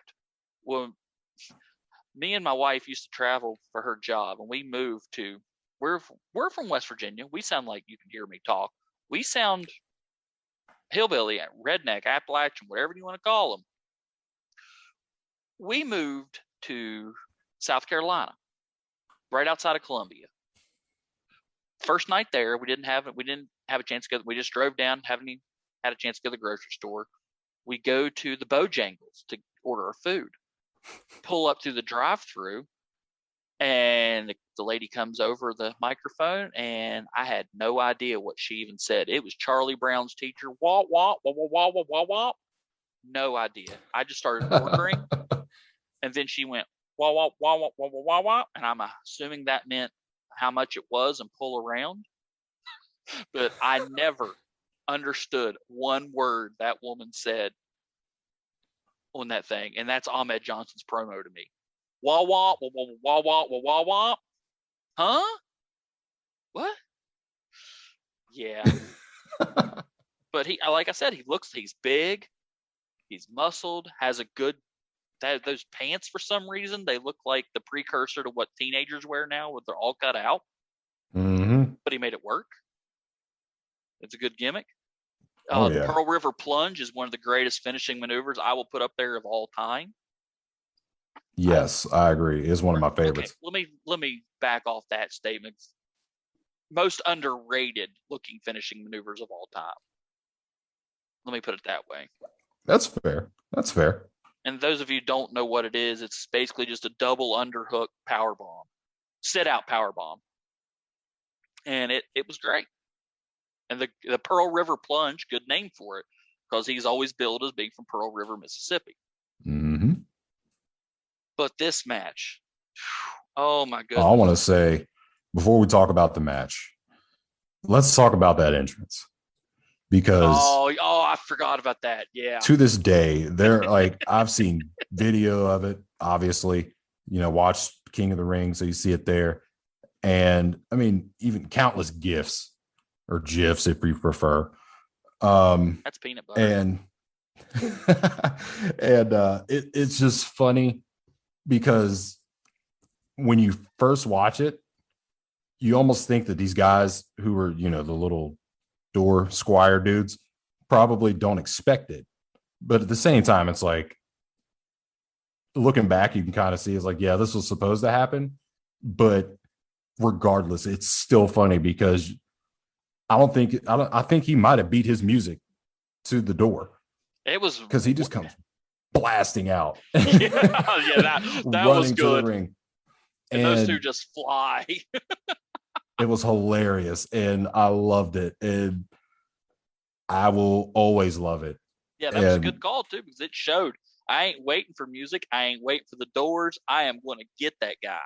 It was like, I want to murder this man, and that you believed showed it. Absolutely, because like Ahmed is pissed. And you could tell even after that happened on Raw that he was pissed. He destroyed that entire backstage area. Yep. And like beat up anybody who got in his way. And Absolutely. It was probably the single greatest piece of 5 minutes of television like ever. And I'm like, I wish I could do that sometimes. Just get real mad, break things, and just like beat up random people on the street. When I was in over high something school, minuscule. Yeah, it works too, because when I was in high school and I'd have like a lot of stress, I'd go to my grandparents' house and they lived in the middle of nowhere. And for some reason, the people that used to own the house had a car over the hill, just like down in the woods that they just left there. And I would just take a sledgehammer and just go beat the ever loving crap out of this car. Hey, I felt better. It feels great. Yeah, it feels great sometimes. I've seen there's places now that, like, I don't know if there's one around here where they're called stress rooms. And it's basically they give you a set of goggles so you don't get something in your eye. They give you a baseball bat and a room full of crap that you can just go, like junk that you can just smash and break for like 20 minutes. Yes. That sounds so much fun. That does. That sounds like a blast. But instead of a break room, Ahmed Johnson decided to use, I would say, Gold Dust's face, but did you catch the first part where he runs in? Ding, ding, ding, match starts. Ahmed Johnson runs in, tackles Gold Dust, and proceeds to straight up just punch the mat 3 times before somebody in the back screaming, cut away, cut away, cut away. Because Gold Dust is selling it, but you can flat out see he is pounding the mat, not anywhere near his face. Did you catch that? That was That yikes. was bad. Yeah. I did, and I was just kind of like, huh? It was kind of, 404 error not found. Like, and that to me, how much I liked the entrance, that kind of killed the momentum. Yeah. Because it's like he slides in and he had all the momentum. Tackle him, beat the crap out of him, do what you got to do, handle your business. But he kind of fumbled it. Yeah. And it's like, and to me, yeah. And it's like, that kind of knocked the wind out of everyone's sails, I feel like, at that point. It's kind of like, ooh. Especially if you're watching on TV. I think you could get away with that a little bit in the arena. But when the camera, it was a tight shot. And it's just, he's 6 inches from his face, physically making contact with the ring. Mm-hmm. Then he picks him up, takes him over, and tosses him out of the ring. Ahmed tosses Gold Dust over the ropes. Then this big 6 foot, was he 6'5", 320 something? It was huge, jacked up idiot. Decides he's going to run and he's going to do the dive through the ropes. And he just straight up just spikes, javelins himself right on the mat. And I'm thinking, you've done 3 moves and botched 2 of them. Let's go home. At this point, I'm done. Yeah, just wrap it up, man. Ahmed Johnson looked like $1 million, but his in-ring work was 10 cents. Yeah, it was. Yeah, that dive was. And then again, they had here's the Coliseum video replay. What? Yeah, why are we replaying this? The same thing in slow motion? He hit him with his foot. Yeah. You know what I'm saying? It's like, that would have been great had he nailed it. But it's like, nah, he completely whiffed, and he might have hit him with like his side or something. And it's like, all due respect, Mr. Johnson, you're kind of big for that. Like, yeah, especially, you think about how tight that the ringside was at the time. Like, yeah, buddy. I get that you're mad. I get that you want to convey that you're angry. But that's not your move. You come flying out of that ring, slide through the bottom, and just beat the snot out of him. Right. Because that's more believable.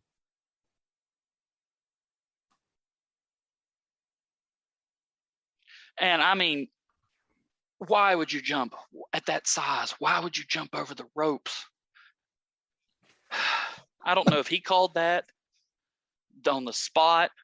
Was it planned before? But that just, I don't get it. That was planned before. Who co-signed on that? Like, the agent was like, that's maybe.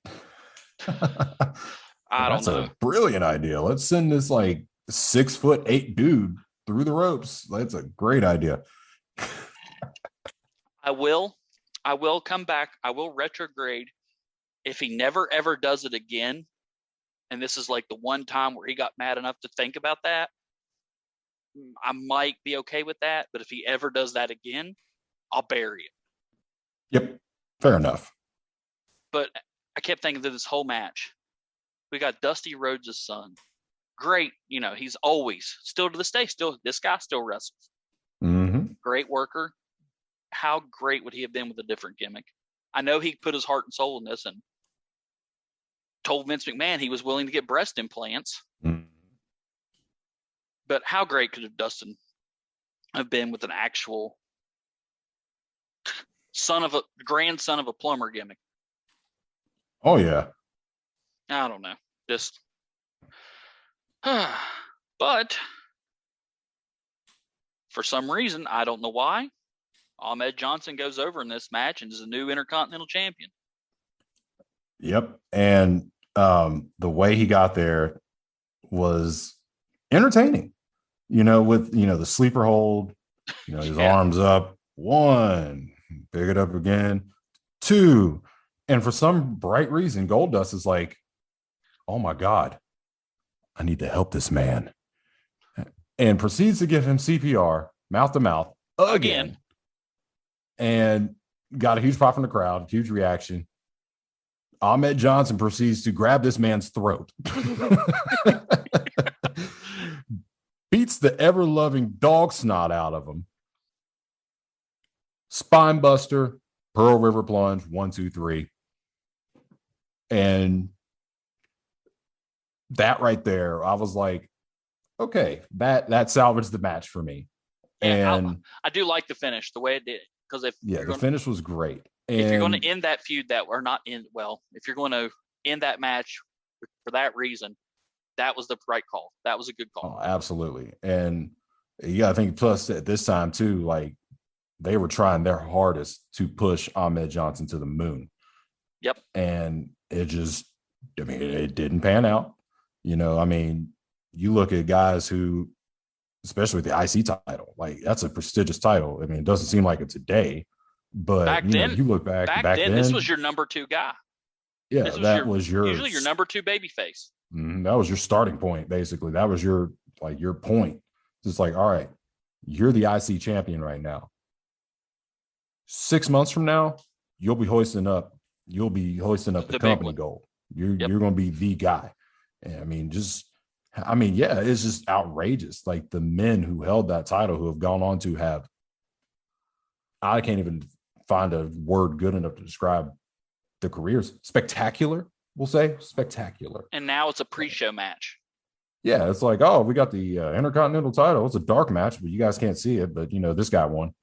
And it's like. But here are zombies. Right. And it's like, dude, this is the history of this belt. I mean, yeah, you got the WWE title is a big belt. And then Raw has the Universal title, whatever it was. And it's like, okay, whoop-de-freaking do. And it did, and it's like, you have the Intercontinental title. Look at the men who have held that title. Most of, if not all of them, either are or go on to be Hall of Famers. Mm-hmm. They didn't give it just to anybody. Yeah, not every, you weren't going to give Gilbert the IC title. You know what I'm saying? You might give him hardcore, that's a gimmick of a gimmick of a gimmick. So it's whatever. But you're giving guys like Shawn Michaels is an Intercontinental champion. Yep. Stone Cold Steve Austin, The Rock, Razor Ramon, Triple H. Like these guys are IC champions, and most of them are multiple time IC champions.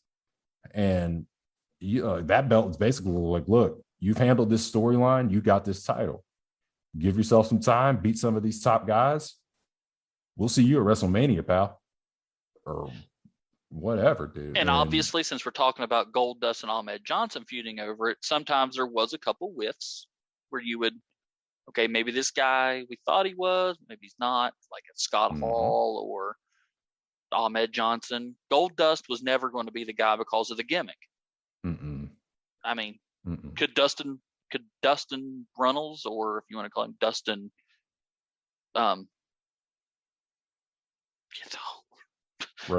Rhodes, yeah, if you want to call him Dustin, whatever. Could not think of, man, I just went blank there for a minute. If you want to call him whatever, could he have himself been the guy? Probably. Because I think he got Dusty's booking ability a little more than Cody ever did. Oh And I yeah. think he was a better worker than Cody. He just never had the physique. Nope. And And honestly, shoot, he he'll had his always be, father's charisma, heads down. oh yeah, and he'll always get stuck with this gold dust crap because of this. Mhm. He'll always be thought of it. He could, after this, he never could have been the guy. He 6 months after this, he could have disappeared off TV, come back as Dustin Rhodes, and if you would have made him champion, everybody would have been going, 6 months ago, this guy was kissing Ahmed Johnson. Right. But he was great. This is Lawler and Warrior, just not to the degree where one was good, one wasn't so good, but the other one kind of made it okay. And the finish saved this match. I agree with you. Oh, big time. I graded it harshly because I didn't like the botches. I mean, Ahmed Johnson punching the mat took me out of it, spiking himself on a dive, and I didn't like it. I gave this a D. A D. I gave it a D. I'll be honest with you. I gave it a C minus.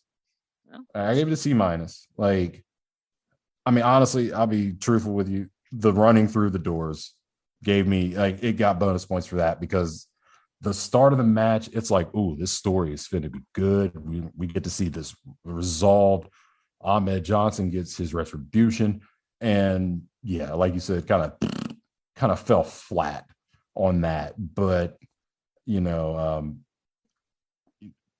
Goldust had a couple, like the pile driver. One of the pile drivers in the match was obvious. Like, it didn't hit, yeah. Didn't look believable. But that wasn't really enough to make me lower the grade. But the fact that even with the miss on the person for the belt, they did respect the title and give them 15 minutes. Yeah, it wasn't. They gave him time. Yeah, it wasn't like a mid-card match. It was, but it wasn't. You know what I mean? Like, if you look, that could have been a main event on Raw. I mean, we're setting up the two main event matches because we had, I would consider this a double main event match. Oh yeah, the title match and then the King of the Ring final. Yep. So this one set that up. Your appetizer. This was your chili cheese dog or chili cheese fries. I mean, this wasn't the go to the bathroom match. That was Lawler and Warrior. Yeah, that was Lawler Warrior. I hate to say it. That was Lawler and Warrior go to the bathroom. Or even Guns and Godwins. Honestly, that was a little longer. Yeah, I don't know why they put that. I mean, putting that second was death slot. I probably would have let off that match, but I agree. I mean, who knows? Mm-hmm. Or I don't know. But it was. I didn't like it. But I mean, I was out of that match. It was way up when he came out. I'm like, oh, here we go, and then punch the mat. That just killed every bit of this match for me. Like right there, I already made up my mind. Like, this is an F. Because that's just blatantly that's wrestling 101. Punching. Oh yeah. Why would you hit the mat at all? It's not like Dustin was bobbing, weaving like Ali up there. He was laying there, not covering up, sitting there taking it. And you're punching the match. Or punching the mat. I don't know. Unexcusable to me. I mean, but it is what it is. But, that's fair. That's fair. But from the peak to the valley and back up again. Brian Pillman comes out on crutches. Oh my gosh, this guy and this gimmick. If I hated to see him in crutches because I knew that meant the wreck just happened. But if this guy would not have gotten hurt, I don't think Austin would have been what Austin was, because I think that slot would have went right here to Brian Pillman. I think Pillman was a better talker. I think Pillman was just as good in the ring. And this gimmick, man, this was... I mean, if you look at it, this is almost... pieces of it are the Stone Cold Steve Austin gimmick we're going to see later. Yep. Oh, my God. Could you imagine the chemistry between him and Pillman? Those like, had Pillman's career lasted longer. Like, oh my God. I mean, even that little thing they had there, you know what I'm talking about. Oh, I know what you're talking about. Yeah. And it like, you talk about even going back and watching it, like, riveting television. Like, that was unseen, dude.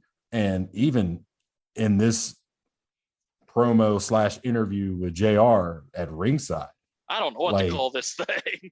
Right. It was like a hybrid, but that's what Pillman's known for. I mean, this man, I mean, this guy, I mean, he was just that good.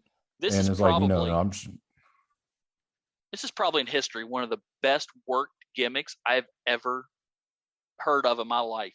This guy, it's, for those of you who don't know, Brian Pillman was the wild, like crazy, what they call it, unhinged, like didn't know what he was going to do. This man played this gimmick so well that when he was in WCW, he convinced a lot of people that he really was crazy, and they let him go.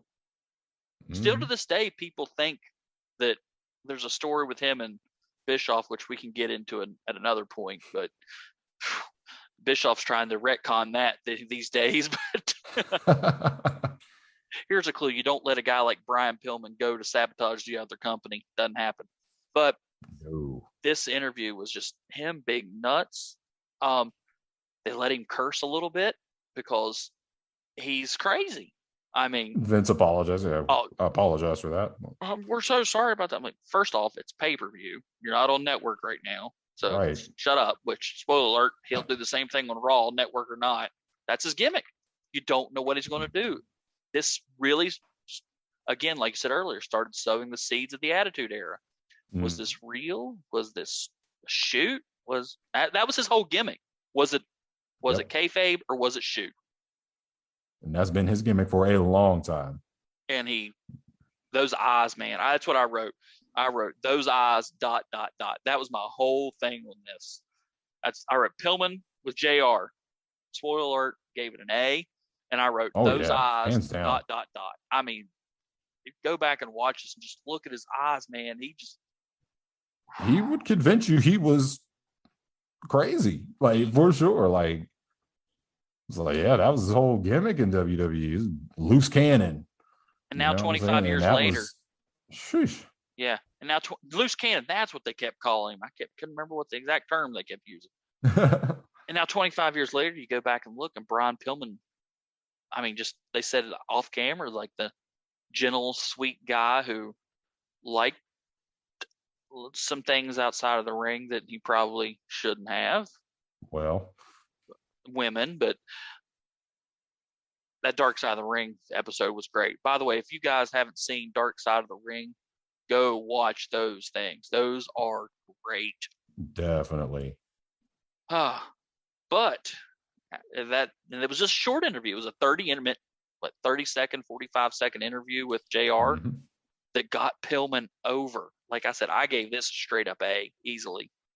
Oh yeah, and then and right into that, that's actually perfect segue considering the timing of it. Yep. As soon as JR and Pillman finished their interview, it was like, yeah, as soon as they finished their interview, here comes Austin. Austin's music hits, and you see it. It's quick. I was going to bring this up. See it. They glance at each other, which we know they have history, the Hollywood Blondes, but obviously they're not going to bring that back. So it's like you see that and it's like, oh my God, like we're going to see Pillman versus Austin. We've been waiting for this, like since they were a tag team and all this. Austin come jaunting out to the ring. I'm the ringmaster. We didn't know at this time he had gone to the hospital and gotten stitches. Yep.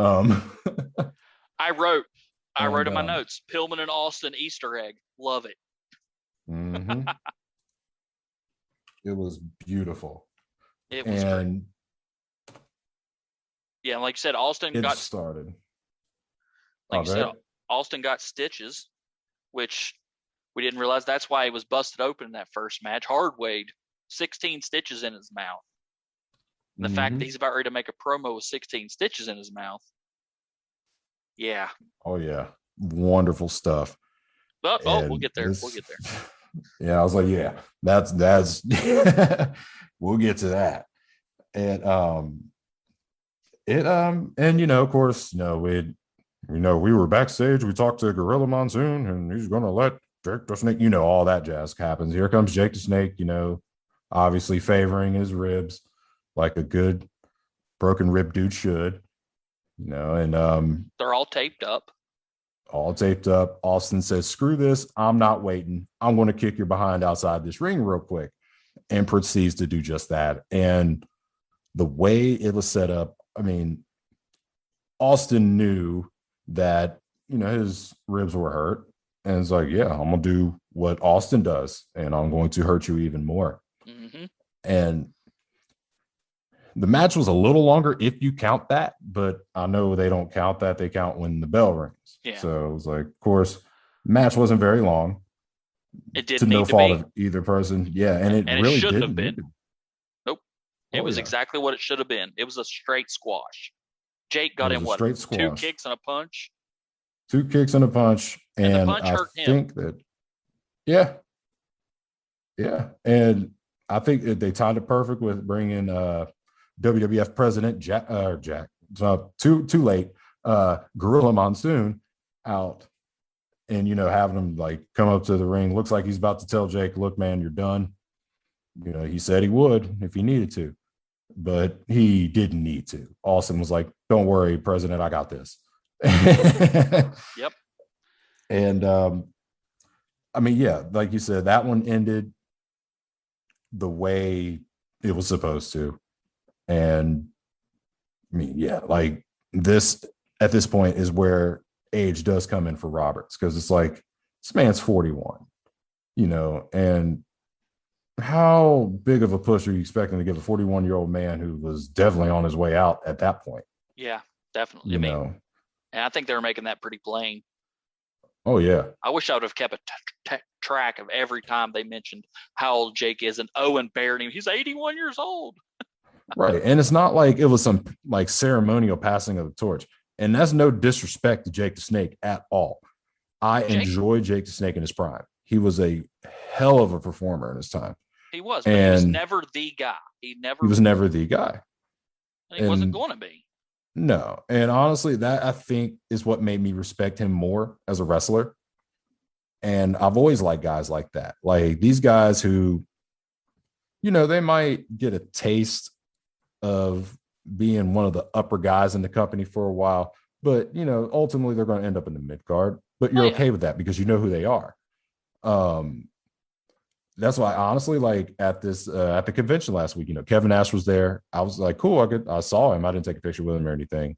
Scott Steiner was there. I was kind of like, okay, Scott Steiner's here. Cool. Sergeant Slaughter was there.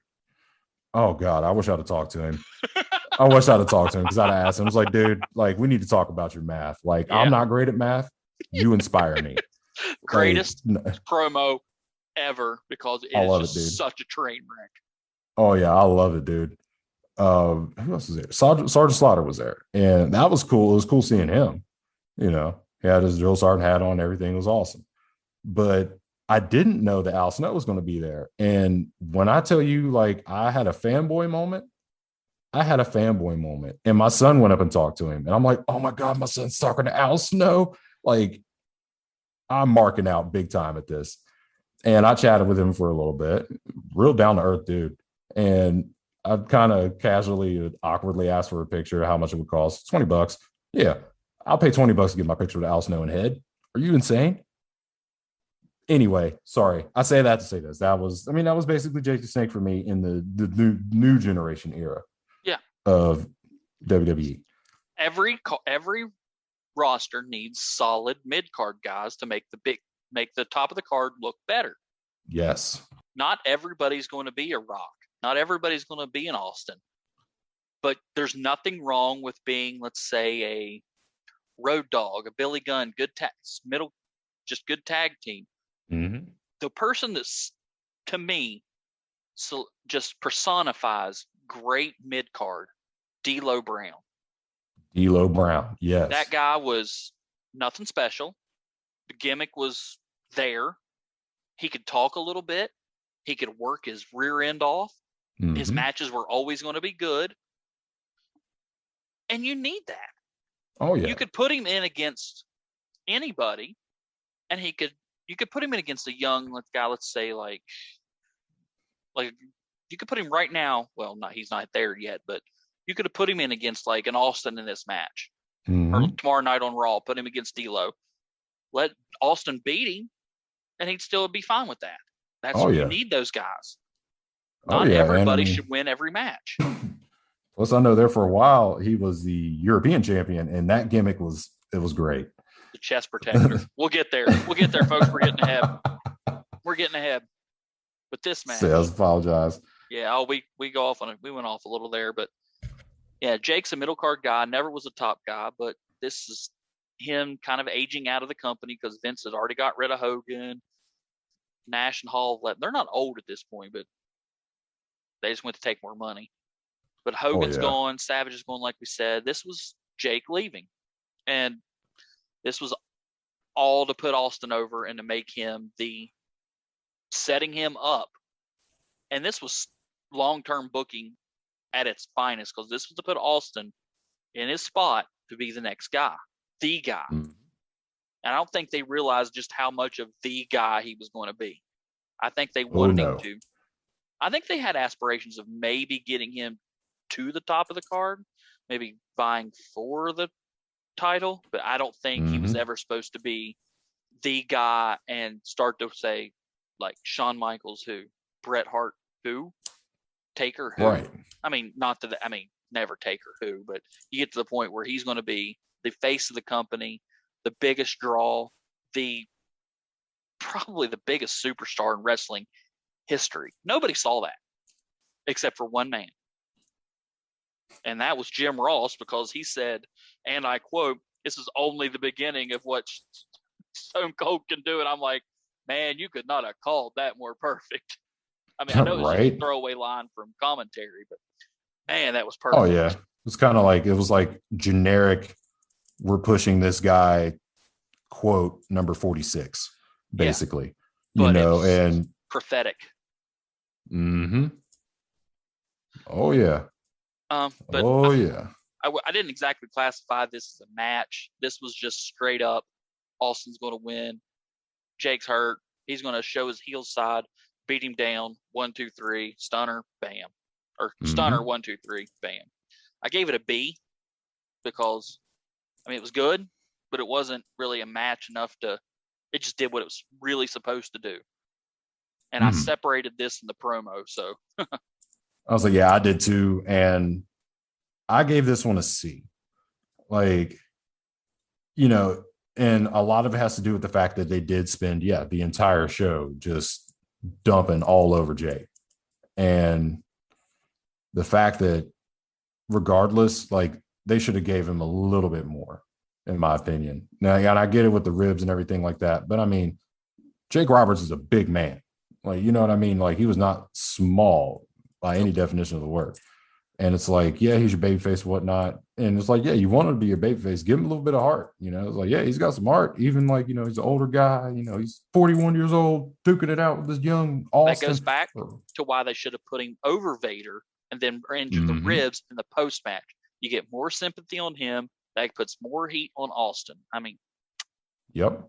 That's just my take. Oh, yeah. That's my booking, but I completely get it. But yeah, I mean, I get it. I mean, it was a little long to me, a little slow paced, even with Jake not doing anything. Monsoon coming out and wanting to stop the match. Jake adamantly pulls the babyface, "No, I can go," and then proceeds to get his tail kicked for 5 more minutes. Exactly. But then after that comes the era starting moment to me. I know a lot of people think there's always, the debate of when did the Attitude Era start. And like I said, we're seeing seeds of it starting here. But to me, if you want to put the definitive moment where it starts, it's right here at this next promo. Some people say it started at the Montreal Screwjob in 97. I think it's before that. Some people will tell you it's before this at random point number 7. But to me, this is the most important promo probably in wrestling history. And I mean, you got a lot. That's covering a lot of ground in a lot of years. A couple weeks we're going to have a pretty important one from Hogan. Not going to spoil that one. But we've got Dusty's American Dream promo. This one, but this one to me started the biggest boom in wrestling history. And if you guys don't know, this is, you stand there and you thump your Bible and you say your prayers, and it didn't get you anywhere. You got your, what do they say, Psalms and your Proverbs and John 3:16. Well, Austin 3:16 says, I just whooped your ass. That promo right there got Austin over just gangbusters over. The crowd was, he's a heel, and they're like, whoa. I mean, I'm not saying they're cheering him, but they were behind him on this. Oh, yeah. And to me, the promo is where I would consider, because you look at matches like this is like this next gen versus the previous.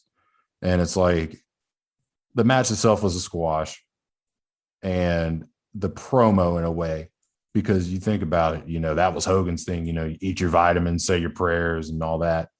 And, I don't really feel like there was like a defining principle, so to speak, in a way, in the new generation.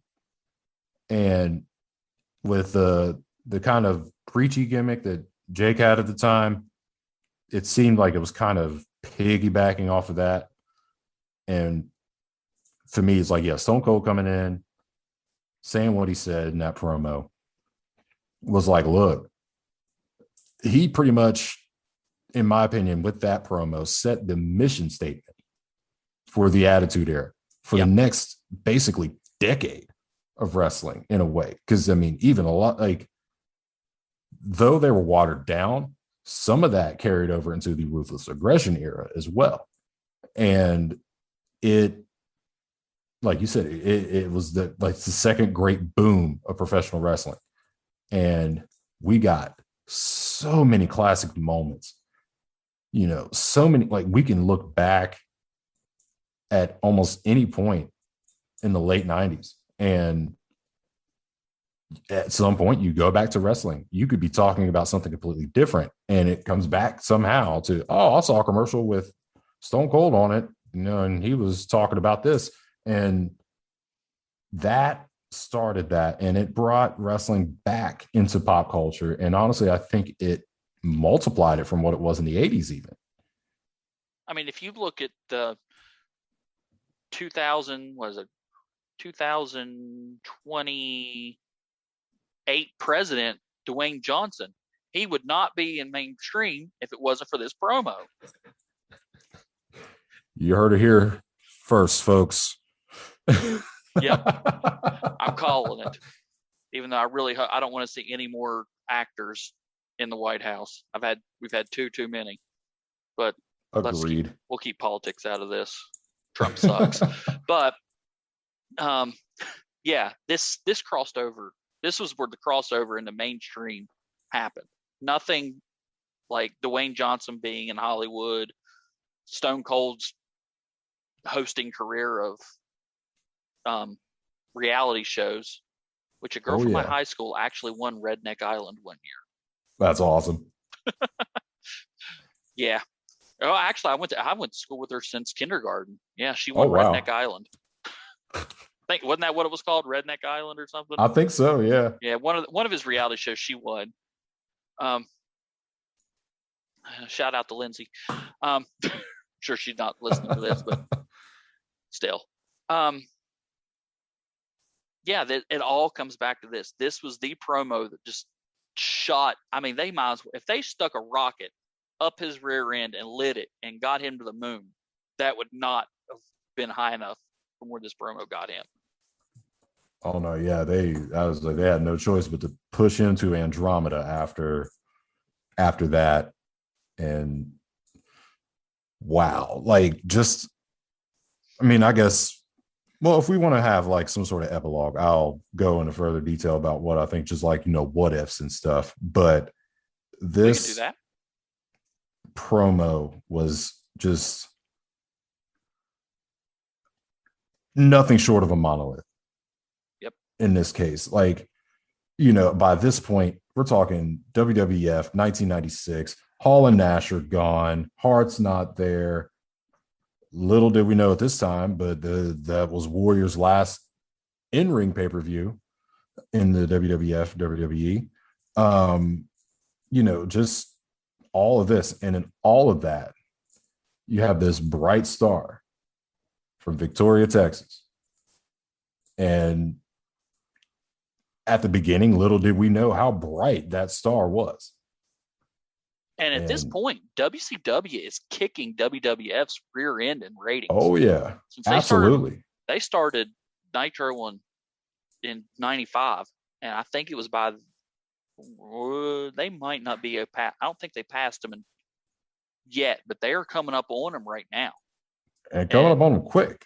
Yeah, coming up on them quick. I believe by this point, by 96, if I recall, Nitro is already live. Yeah, Nitro's live. Yes. Raw was still taped. Yeah, Raw is still taped, which was why it took Vince so long to figure that part out. I don't know, but we'll get ahead of ourselves. But yeah, this really this is what saved this. If it wasn't for this promo right here, we wouldn't be complaining about WWE right now. We'd be complaining about what Turner has done to WCW. This podcast right now would not happen without Stone Cold Steve Austin saying Austin 316. Absolutely right. Yep. I mean, absolutely right. We can go to what ifs, like you said, as our close. So okay. I gave that an A+ easily. I mean, there's no doubt that's A+. Oh, anything lower than that is just blasphemy at this point. Oh yeah. There's no absolutely. Yeah. It is what it is. It's the greatest promo in history. And I'm not going to say the greatest promo in history. The most influential, most important promo. It's up there for sure. It's up there for sure. And at least in my lifetime, I can't think of another promo that shook up an industry, basically. Yep. In professional wrestling. I mean, and I'm sure there may have been before our time or things like that. And with as much wrestling as I've watched, I mean, you hear some good promos, like great promos, not just from WWE, but even like few guys in WCW who had the gift of gab, so to speak. Yep. And yeah, just beyond that even. And this one can compete with any of them. Mm-hmm. And you could look at his face and know that's not scripted. That's not being told to say. That is, I am just making this up. Why? Because Stone Cold Steve Austin was Steve Austin. It wasn't some gimmick. It wasn't somebody telling him what to say like we have today. It was him just turned up all the way, like over exaggerate who you are. Be you and go out there. But absolutely. Yeah, it was, and perfect. That is the best part of that.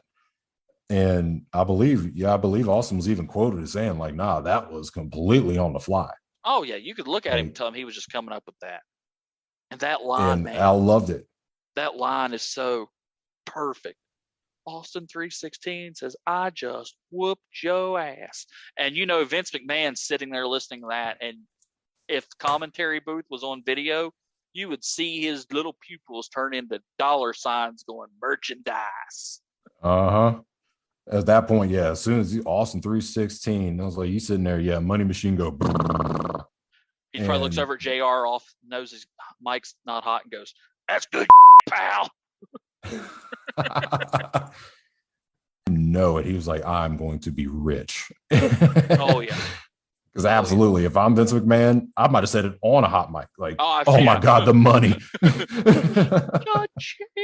And they did Austin 316 t-shirts, which to start with was just a simple black shirt, Austin 316, and on the back, I just whooped your ass. That's all it said. They didn't even have the big flaming skulls yet. Mm-hmm. I mean, and in a couple weeks, we'll be watching Raw, and you'll see him start to pop up in the crowd for a heel. Oh, yeah.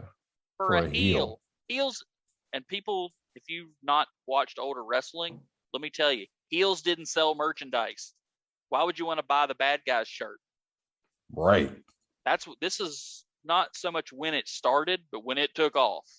But of course, you know, this is also, spoiler alert, going to transition his babyface turn too, because the crowd don't want to boo him anymore. This is the guy that cut that promo. This guy's the king of the ring. We like him now. But we'll get there. We'll get there. I think the whole episode could be titled "We'll Get There." We'll get there. We'll get there. We'll get better, folks. This is our debut episode. More Kane, less Shockmaster. All right. I wasn't going to say anything. Speaking of flops, we come to the WWF title match, which is British Bulldog versus Shawn Michaels with Mr. Perfect as a special guest referee. And the package showed that this was set up because I can't remember who. I think Davey gave the move to Shawn in a title match at the last pay-per-view where he did the German suplex, and they did the Dusty finish where they knocked one ref out, so the other one comes scooting in, but the other ref gets back up, and they were both counting at the exact same time. One was counting Davey's shoulders down, and the other one was counting Shawn's shoulders down. And they both raised their arms, and nobody knows who the title really won or who the title holder really was. So they let Shawn retain because, of course, they do. I mean, why not? Yeah, I mean, it's like he's going to give up that thing willingly. No kidding. Yeah. So that leads to this match where he wants somehow Mr. Perfect becomes involved, and he's the referee. And like we've said, the red herring all night long is, he's in Camp Cornette's locker room. What's going to happen? So once the match is about ready to start, here comes Gorilla Monsoon with Earl Hebner still alive and kicking, and says, "You're the ref."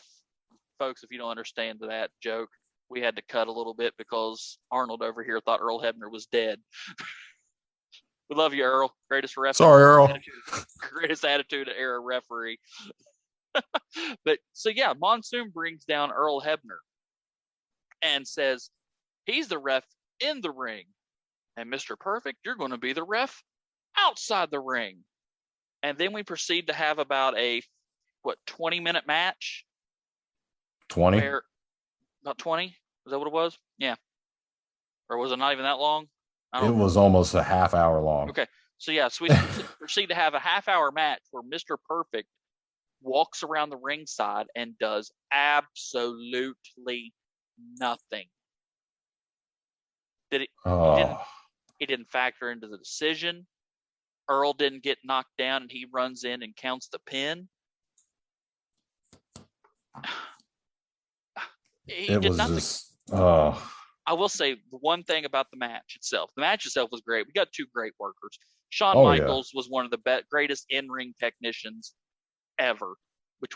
Davey Boy Smith was really good. Michael Khan, one of the best ever. He was really good. This match was, you couldn't see through it. Those arm drags they were throwing, man, those look good.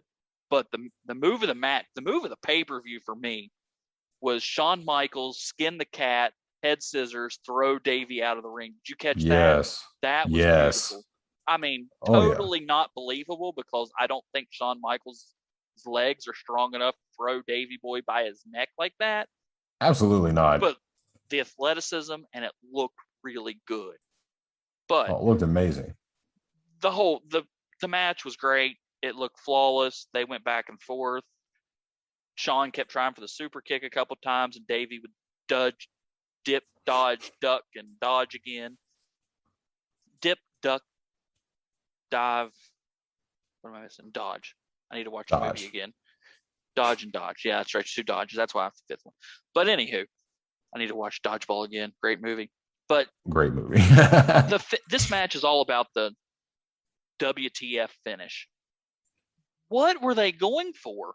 Why would you have Mr. Perfect announced as the guest referee to stand at ringside? Might as well shove his thumb up his hind end and do nothing. He never attempted to, I don't know. And then the end of the match, it was really weird to me. I was expecting at some point Owen at ringside to try to interfere and maybe Perfect stopping, but that never really I don't. This. I was like, yeah, that didn't happen either. If somebody can explain this to me, because I don't understand this at all. Was Perfect No. hurt or something and couldn't do anything other than walk around? That's a good guess, because I mean, my thing is, if that's the case, why even have him out there at all? You know If what you're I mean? Like, yeah, if you're going to do that, have Bulldog. I mean, I'm speculating that maybe he was hurt. Have Bulldog take him out in the locker room. Oh, well, look, we need a real ref. We need a real ref now, or somebody else. right. But folks, we're not exaggerating when we tell you he just watched the match. You can watch this match. He walked around ringside. Every once in a while, he would, like, if there was a count, he would count with it. Like, yep, that was 2. Yep, good job. Yep, and that was, he got paid to do that. Mm-hmm. Do you have any idea of why he was there? I'll take that as a no. I do not. Like, it was pointless. I mean, unless it was one of those things where maybe somebody was supposed to bump Earl Hebner and didn't, and it's like, oh well, I got to get in here and do ref things now, and then you get the little shady underhanded mess. But it's like that never materialized, or somebody missed a spot or a bump or something. Like, And with you Michaels just couldn't and tell. Bulldog, I don't think that would happen. Yeah, At least if it did, they hit it well. right. To me, I cannot overstate how little he did in this match. Mm-hmm. And like you said, all pay-per-view long is, what's Mr. Perfect going to do? Is he going to call it right down the middle? Is he going to, and then you just cut it off? I don't get it. Yeah, it's like he must have had the magic conch from SpongeBob. It's like, all right, so I need to go out here and beat up Earl Hebner and help Davy Boy win the championship. What do I need to do? Pulls the string. Nothing. And that's pretty much what he did. I mean, he's like he basically had the best seat in the house for the main event. Stood outside at ringside. I expected maybe him to clock Cornette when Cornette tried to get involved. Yeah. No idea. It's like, yeah, even that would have been a good resolution. Nope. Nothing. So just super kick from Michaels. 1, 2, 3. That was it. That was the end of the match. And then a faith that goodness. There was Owen asking Perfect, why didn't he get in there and do something? That was the only thing that, like, maybe that whole thing was to attempted face turn for Perfect for not interfering. If that is it, that's like the worst face turn I've ever heard of. That's the worst face turn ever. Yeah. It's like, what? Maybe this was trying to set up him versus Owen. Whatever it was, it fell flat. I mean, it fell flatter than the pancake. But the match was good. The match was 2 great workers. Having a good wrestling match. The match itself, in my opinion, arguably best match of the night. Like, arguably best match of the night. Like, and like you said, I mean, you have 2 great workers in the ring. They definitely know their way around the ring. And they put on a really good match. And I think that's why they gave them almost half an hour. Yep. Because like, these guys, they know what they're doing. Let them tell a story. And they told an incredible story in that match. Yes, they did. And, if you completely ignore the Mr. Perfect stuff, you have Shawn Michaels, your champion, Davey Boy Smith trying to get that belt. And it's just, 2 grown men, mano a mano, doing what they get paid to do. Yep. It was definitely the best, like, wrestling match of the night. But I gave it a C+ just because the Mr. Perfect thing it was a little distracting. Mm-hmm. Now for me, like, this one, I'll be honest, I gave a B. Okay. I gave it a B. And a lot of that has to do with the storytelling itself. Like, again, if you ignore the goofy special guest referee shenanigans, like, Hebner counting perfect, trying to count, and, all that silliness. The two men put on an incredible performance. Oh, absolutely. As a match, I would have given that an A easily by Mhm. itself. But yeah, I mean, and trust me, I totally respect where you're coming from with your rating as well. And I don't know, because honestly, I didn't watch the end of the pay-per-view. I was like, after the match was over, I was like, all right, that's There enough. really wasn't. I did. There really wasn't anything. They just kind of the generic watch the replay on Tuesday night, which they used to do. Yeah. I cheated a little bit. I went on Google just to kind of, because I was looking for like exact times for the match, like how long they took and stuff. Mm-hmm. And I happened to see what happens after the match at King of the Ring. Apparently, Owen Hart attacks Shawn Michaels and like fails because, I mean, come on, Shawn Michaels. So Bulldog, he has Hart in a head scissors, and he has Bulldog like in a headlock. So it's like, yeah, I'm Shawn Michaels, I'm macho big man. They end up getting the best of him, hit him with a double suplex. Here comes Ahmed Johnson. Oh, Ahmed Johnson yeah, comes out. Yeah, I did that see whole this. brouhaha. Yeah, Yeah, that I mean, yeah, I didn't write that down, but I do remember that now. That did make a whole lot of yeah. sense to me. It didn't, and here's why. Because I was like I said, I read up on it some. All right, so I'm sure you saw the promo for the event in Vancouver the next month in your house. Yes, the international incident. Yeah, international incident. That was it. What was supposed to happen there was a 6-man tag. It was going to be, I believe it was Michaels, Ahmed Johnson, and Ultimate Warrior versus Camp Cornette. And of course, Warrior did not show up to work after King of the Ring. So obviously didn't happen. I don't remember what the main event was for International Incident. I'd have to go back and watch it. We'll get there. We'll get there. Yeah, it was like Warrior wasn't involved in any way, obviously. Yeah. But yeah, I mean, outside of that, man, I mean, that, ladies and gentlemen, was King of the Ring 1996. Groundbreaking, but yet groundbreaking. Underwhelming. Like, it still oozed of new generation post Ramon and Diesel.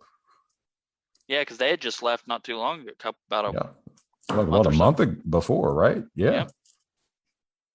So yeah, they were long gone by this point. And that we're still, I think, not even a month, maybe 2 weeks out, if you think about in terms of Monday Night Raw, away from one of my favorite cringiest moments in WWF history. And if you think about more of that to come. More of that to come. We'll leave the teaser there. Yeah, leave that as a cliffhanger, because that is a good one. I think I know what you're talking about. We'll say, oh, yeah. Oh, dear. Okay, yeah, we'll get to that. I don't want to ruin that.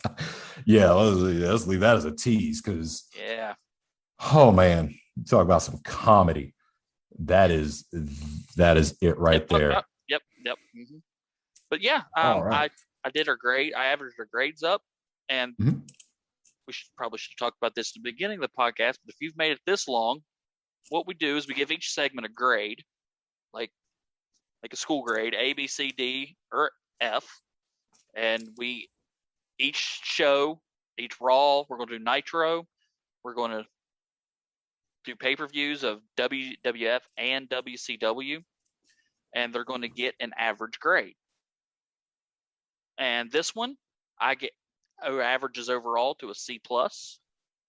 And for you, actually comes out to a C+ as well. Yep. That's actually what I got my overall. I did the same thing. I was like, overall C+. And like I said, for the time period, like at this particular time, that's as good as an A. I mean, let's be honest. Oh, if they aired this Sunday, it would be an A. easily. Oh yeah, I'd watch the crap out of that. I'd be like, whoa, this is very different. Like, what? There are stars that I care about on this pay per view. You don't Right. get And that it's like, wrestling you're today. not getting that. Basically, if you think of everything else, like Raw anymore is like, it's just like water, like not even good water, like room temp tap water. Yep.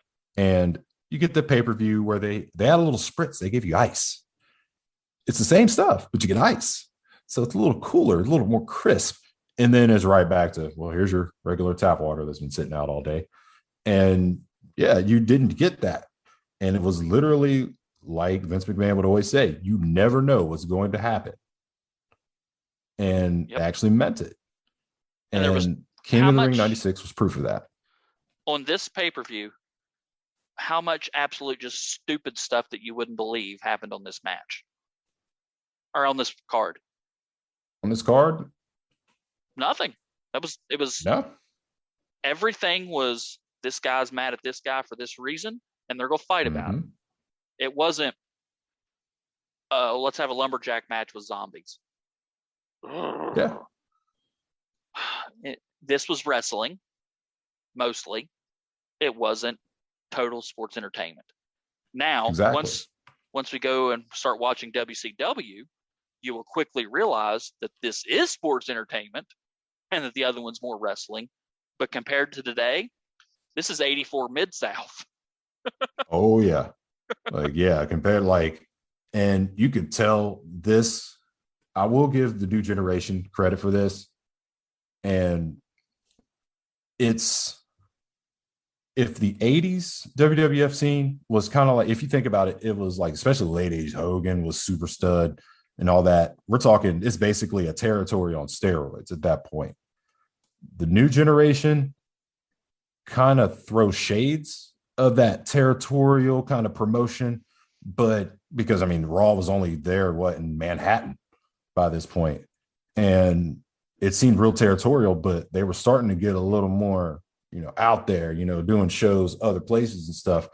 And then the Attitude Era, it all just it explodes, and territories are a thing of the past by then. Oh, they're already going here. They're already going. The last actual, what you would call an old school territory was actually probably Smoky Mountain Wrestling, and it folded in 95, 94. And, give or take. Yep. Give or take. And that was the last true one. That was the last. Yep.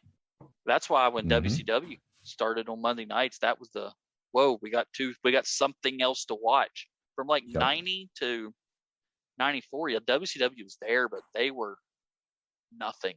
It was nothing. What you would see on local, back in the day, seeing those old territory shows on local channels. Like, I know you guys can't see us, but WWF was up here, and way down there was WCW, and there was nothing in between. There wasn't really an indie scene even back then. I mean, there was, but not what you think of it as today. Nobody knew about it. Nobody. And the only ones you knew about were ones that either toured in your town or were located in your town. Yep. Like, that was it. Yep. Now I can watch all kinds of other stuff now, thanks to the internet. Like even Japanese, the Eastern style of pro wrestling, which is neat to watch. Like, had no idea that Japan had a huge pro wrestling scene back in the day.